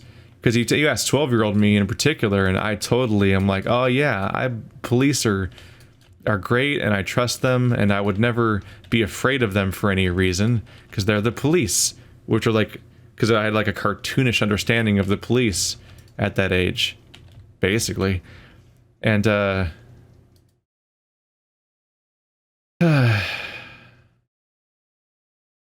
idea of having to deal with the idea that, oh, you can be murdered at that age by the police is like a different fucking world to have to process. So I'm trying to communicate this idea to people, to the person on the phone in this conversation, and it's like I try to even imagine that world. Because yeah, the other video on this topic in the John Green playlist is specifically a black couple coaching their child, essentially trying to explain racism to them, and trying to explain to this innocent person that isn't ready for this, really, the way that people will view them differently and be inherently suspicious of them for reasons that don't make sense, and that they are really difficult to explain to a child. And also questions like, if there's a police officer, you don't talk to them, You don't do anything. You just say that I can't talk to you without my parents, and you don't do any other thing because you can be a suspect for something, or you can be attacked. And that was the thing that came up in The Hate You Give, was this element of being coached from a young age how to survive police encounters, because that's what you got to do in a world like that, where a 12-year-old with a fake gun playing around being a 12-year-old can be executed by the police, and people will justify why that was acceptable. And like, the 12-year-old shouldn't have made furtive movements, or why would they have a BB gun anyway? Like, there's all these comments about, like, that justify the police's perspective on this thing where they executed a child. And even if you take every single thing at face value that people say to excuse it, none of the actions the child did justify being murdered. So all these justifications, even taken at their 100% most validness, don't amount to anything. And that's before you even get to the fact that there's just a child who, I'm sorry, didn't get enough proper coaching about how to not get killed by the police at a young enough age. I guess we got to start younger. Like, before you do sex ed, and before you do the birds and the bees conversation, before you learn how to drive, before you learn how to vote or pay taxes, before you learn how to do basically anything, in fact, before you even get to middle school, you need to be carefully instructed on how to not die by cop. Because otherwise, it'll be justified. Like, you'll get killed. You have the risk of being killed because you're just, oh, you're tall for a 12-year-old, and that makes you very threatening. And you'll be told, the media will drag you through the fucking muck and justify why you died, and come up with any excuse they can. And this is when they're at their most desperate, is when they have to justify the death of a 12-year-old and why the cops were right. Because that's next level shit. The wellness check fucking haunts me.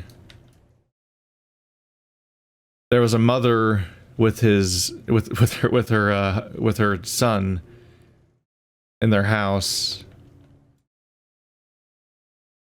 and they were playing video games. But you rewind to the outside perspective, I guess their door was ajar out front of their house. So their neighbor, an elderly neighbor, calls the police for a wellness check. Just nice, casual, non-emergency call. Like, hey, their door's ajar. You want to maybe take a look? I'm old and infirm and can't get the closest look at this and that, and, you know. And it's like, oh, it's probably like, you know, like, welcome. Like, this is like a celebrated member of the community. Like, oh, I care so much about my neighbors that I just want to check in on them because I'm worried that looks slightly suspicious. So maybe take a look. And so the police approached the house in the night, did not announce themselves. They did not check the front door. They went around the side window, and they shot the mom to death in her house with her son. There were no weapons. There was no crime. Like, nothing had happened. They just so fucked up that they saw a black person inside of a house while suspecting foul play instead of just doing a wellness check like they were supposed to. And they shot somebody. And that's that. That's how that person died. Great. When I lived around Sacramento in the local news, there was a kid who got shot like 12 times while being unarmed in the night.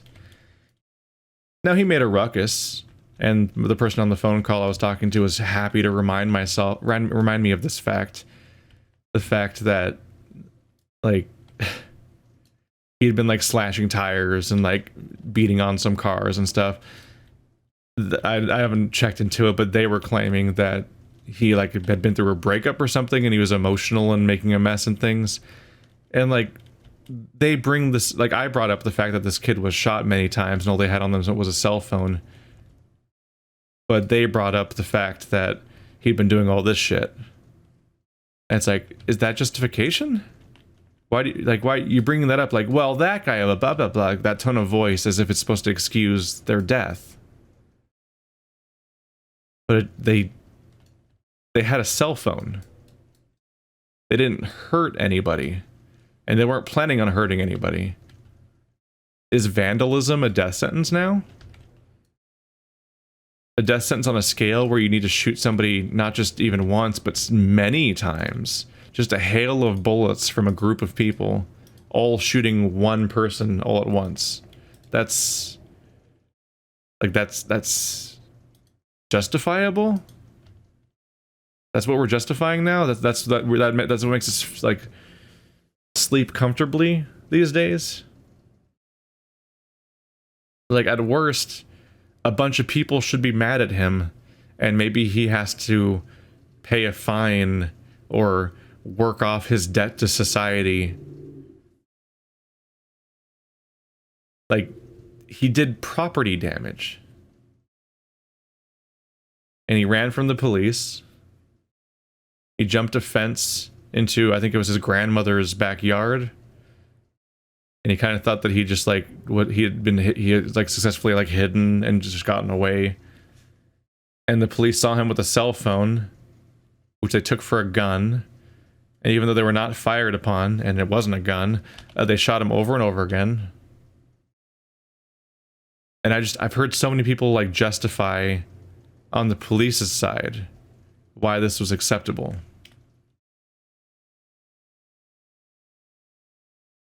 And I'll be straight up with you guys. Like, this is not a researched, carefully crafted video essay. This is not a scripted video. I don't have sources for every single thing to carefully give to you about each thing, although I'll link the playlist down there. But like, this is the news. This is the shit that happens. Maybe the version I get of each story is slightly off because I hear it from this source or that source or something like that.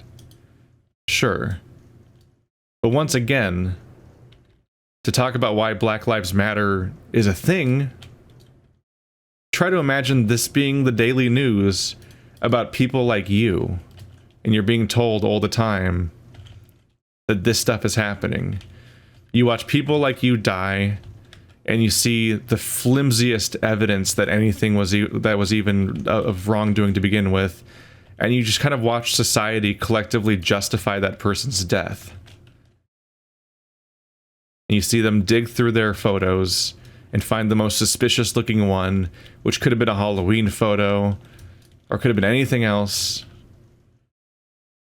In the hate you give, this is specifically contextualized as like, they see like the thug photo, the photo that's used to show that the victim was a thug, and it's him posing with money and grinning and making a big show of it. And like that's what they do to show a black man as being a criminal, essentially, is like that's suspicious.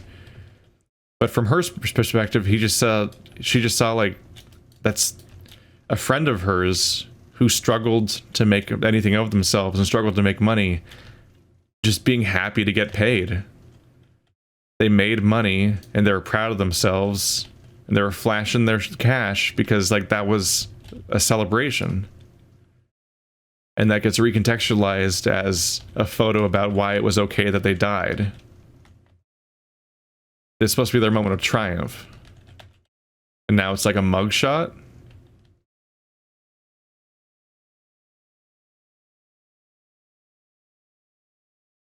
So try to imagine this being like the modern status quo for America. Because it is. Just not necessarily for you. But just being told over and over again why it was okay that people like you died and were killed not just by anyone, not just by like random hate mobs, not by random racists, but literally the authority figures that are supposed to be maintaining society.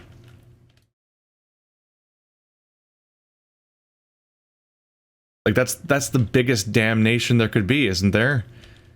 Being killed by what are supposed to be the pillars of the community, and then everyone making excuses for why it was okay. And then you just, maybe this example doesn't quite make sense. Maybe this and that one doesn't quite fit or something. Maybe not every one that I proposed are all perfect examples of the idea of a total injustice. But that's okay. Another one will happen tomorrow. And so many of them are really difficult to justify.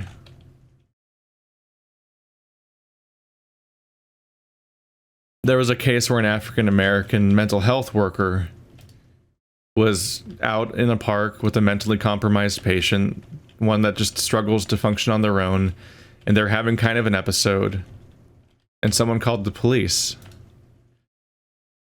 Even though nothing was happening, it was just, they were just behaving strangely, and some Karen somewhere called the police on them, apparently. The police has them both laid on the ground. The mental health worker is able, I think he was able to more or less control their patient and get them to cooperate and so on. And while they're on the ground, the police officer shot the black man. Like, the situation's completely in control. Everything's over. And there wasn't a crime in the first place to deal with. And even after everything's fully under control, whatever little there was to control in the first place, and they're on the ground, he gets shot. He thankfully survived. Like, what? Like, what the fuck? I'm running off the top of my head right now. Like, I'm not a fucking activist. I'm not, like, constantly politically in the know. But, like, I can just fucking page through this Rolodex and remember more and more and more. And, like, I get emotional. And, like, this is not about me.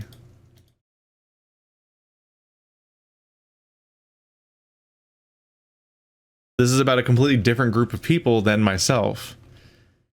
Like, I'm like a fucking, like, grief tourist here. That's trying to, like, understand this from as an outside perspective. Like, try to understand it, like, from the inside. Living this way every day.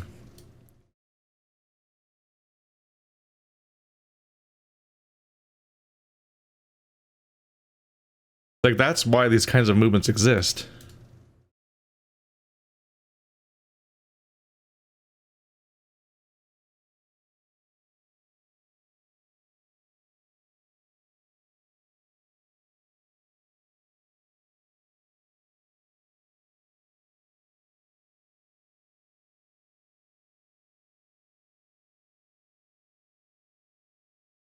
Like, Black Lives Matter exists because do you want to live in a world where anyone has to explain to their children how not to get killed by the police?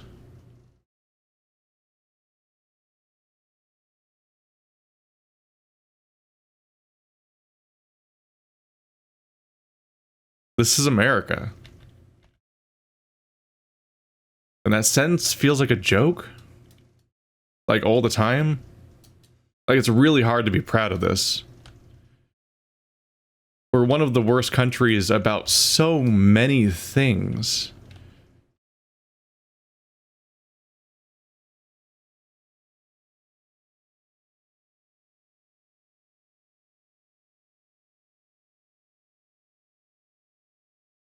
It's not lost on me, by the way, just the farce of me clicking around this stupid video game as things get increasingly heated.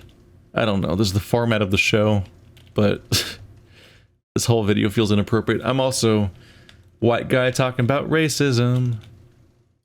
That's always a great subject. It's a great way to handle that.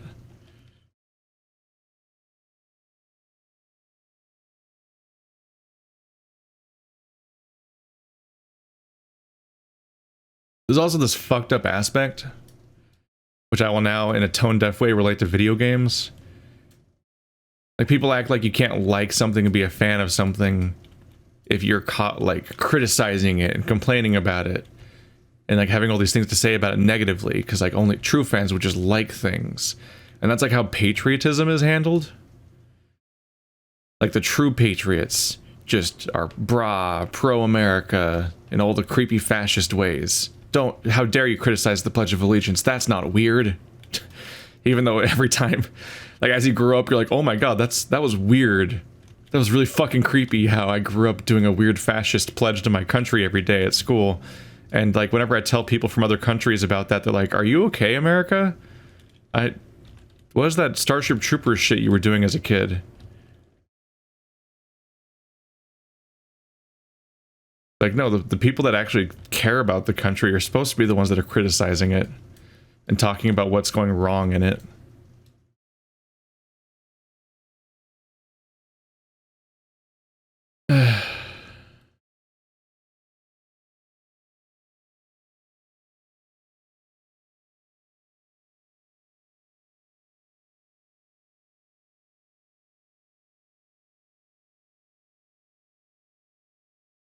Well, you guys finally got your wish. You got me crying on camera.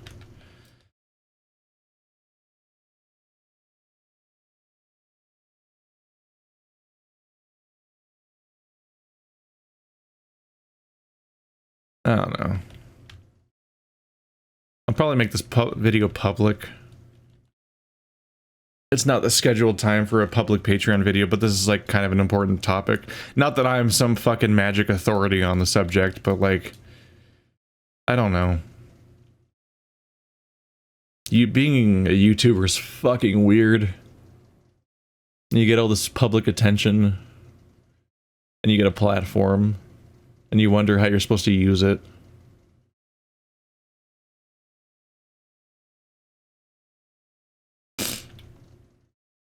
And sometimes it's better to voice your thoughts on these things, even if it's not the regular scheduled program, because it feels so crass. Like, I'm sitting here playing, like, Jet Force Gemini and KOTOR and, like, just uploading videos like nothing's happening. And, like, I've done that through a lot of things. And it always feels a little weird to just completely ignore it. But on some level, there's this idea that, like, this is the escapism. This is the thing that people go to get away from that. Which I can respect on some level, too. Although, why click on this video? Like, it wasn't a fucking secret what it was about. Whereas, on the other hand, you can use your platform to discuss things that potentially could have an impact. Hopefully change some minds. Because you have a unique sort of position in society. Being somebody that people listen to and have decided to spend their time with for some reason. They've decided, like, this is a person that I care about or respect or at least find entertaining and have chosen to spend enough time with that here I am watching this video. So you can reach people and talk to them in a way that they maybe haven't been reached before. You never know. I don't know if this video will change anyone's mind about anything. But there's a certain way of, like, if you're in a bubble like everyone is, really, outside people that are seen as the opposition just sort of, they just become shrill and unreasonable, and you can dismiss them out of hand. Whereas when somebody you've already bought into for a while, like a family member or something, speaks up about something, suddenly you might listen. Like, the context matters.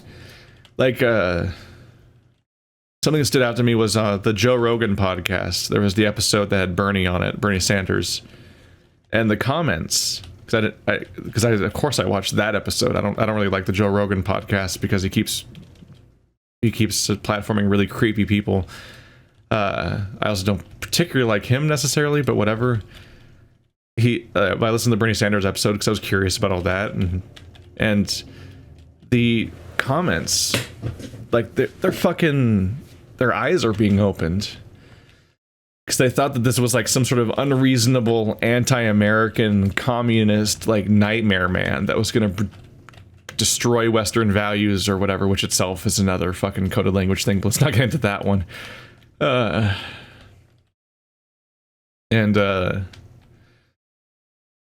Like people were suddenly like this, when you hear him explain it all sounds really reasonable. Everything that Bernie Sanders stood for. Like all these people in the comments section of the relatively right-leaning audience of Joe Rogan's podcast, like they're suddenly being exposed for the first time to his ideas in the context of somebody that they listen to and trust. Like, oh well, I'll listen to Joe Rogan talk to Bernie Sanders because I listen to Joe Rogan talk to everyone, and like that was kind of the value of that, despite the baggage that comes with Joe Rogan endorsement, was the fact that like suddenly people in Joe Rogan's audience are being reached by these things that they wouldn't have been able to process outside of that context, not because they're not cognitively capable of processing it, but because if you only hear these ideas in the context of opposition, you dismiss it and you fall back on whatever narrative you've been perfectly happy to accept until now. Because that narrative was given to you by people you trust. Your family, your church, your political party. And so you don't question it. Whenever something contradicts it, you just assume it must be in the wrong. Like those ideas must just be, there must be lies happening here. This must just be going against it. And everyone's guilty of this. I'm guilty of this. This idea of like being untrusting of things that contradict what you already think and being less having less scrutiny over things that reinforce what you already think. Like that's all a thing that we all do to some extent, even when we're trying to be vigilant about it. So like on some level, I don't know. I'll still, there's things I have to voice my opinion about. Like weird, creepy anti-LGBT and like transphobic shit in the comments section is always completely unacceptable, for example. And like there are several words that are, I have a somewhat extensive word filter on the comments section, and it grows every now and then, of just like words that just, there's certain words that if someone's using it in basically any context, it's usually not going to be good. So the comments are blocked by default and I have to manually review them. You got things like there's the like retarded and the N-word, and there's anti-LGBT slurs and so on, and it's just all in there because yeah, like that's no. Anyone who says that shit is pretty much by default in a bad place starting off, and so like that I filter my community actively.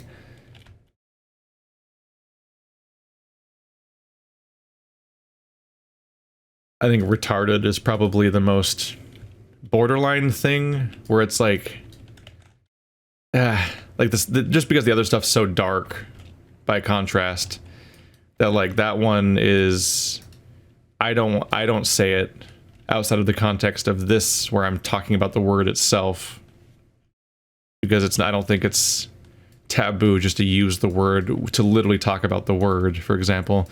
But I don't have any interest in saying it. I think I used to say it in like 6th grade or whatever, or some shit, but like as a dumb kid, when you say horrible things, like gamer culture is fucking terrifying sometimes in this way. Like the way that like like when I was growing up, kids playing video games would talk about raping people, like in the like as if it was the same thing as like owning them.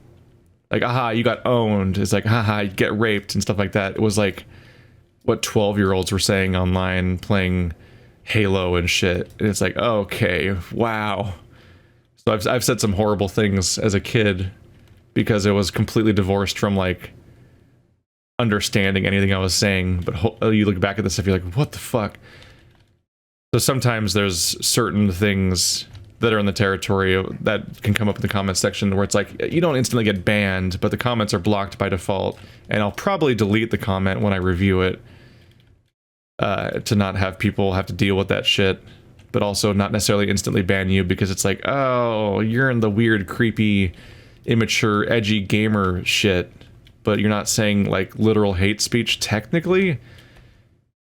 But it's like, keeping my eye on you. I'm a little concerned right now. So there's the element of like, if I put a video like this out, it kind of makes my life harder because I have to deal with the people that will come out as a result of this shit. But at the same time, those people do show up periodically no matter what. So videos like this are kind of like a chance to shake the tree, I guess. And then all the fucking spiders fall out and then they just get banned. They all get shadow banned and we never have to see their comments again because fuck those people. It's not my job to raise them. I gave my one attempt to sort of like present some information and try to grow some empathy here. But if they're gonna just spew bile, someone will, they're just gonna get banned and we can all move on with our lives. And we can just be thankful that I got them now and we didn't have to deal with them at a later time. I don't know. It's been a stressful year. 2020 feels like it's been happening for a decade at this point. I'm just, I'm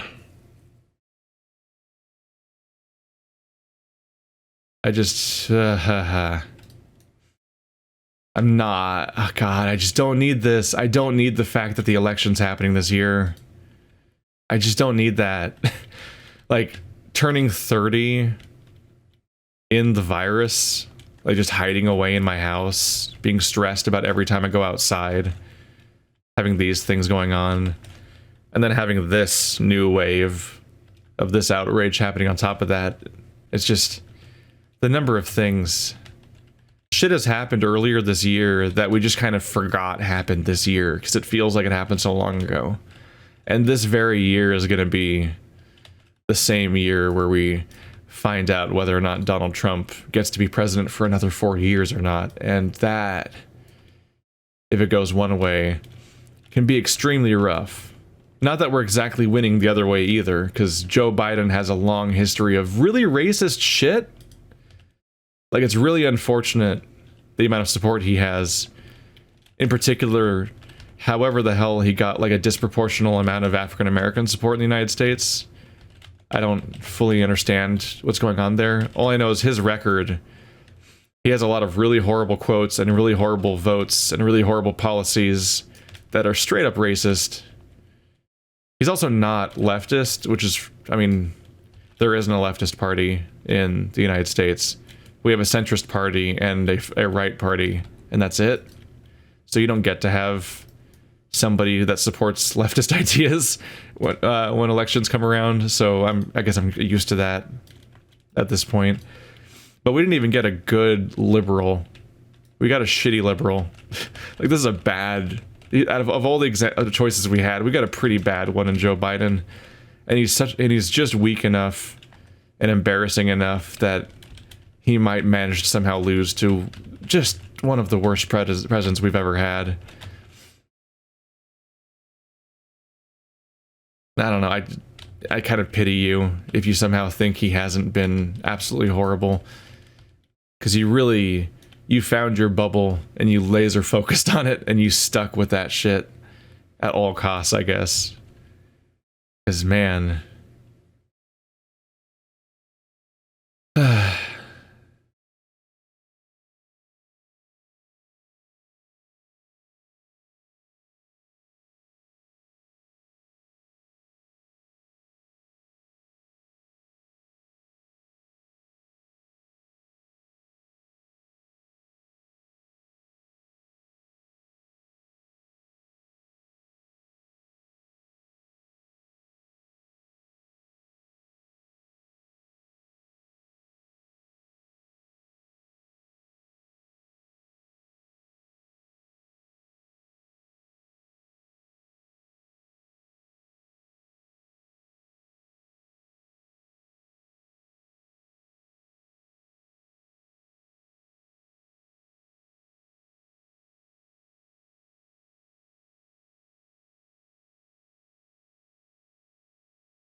Black Lives Matter, trans rights, Ben Shapiro can go fall down a well.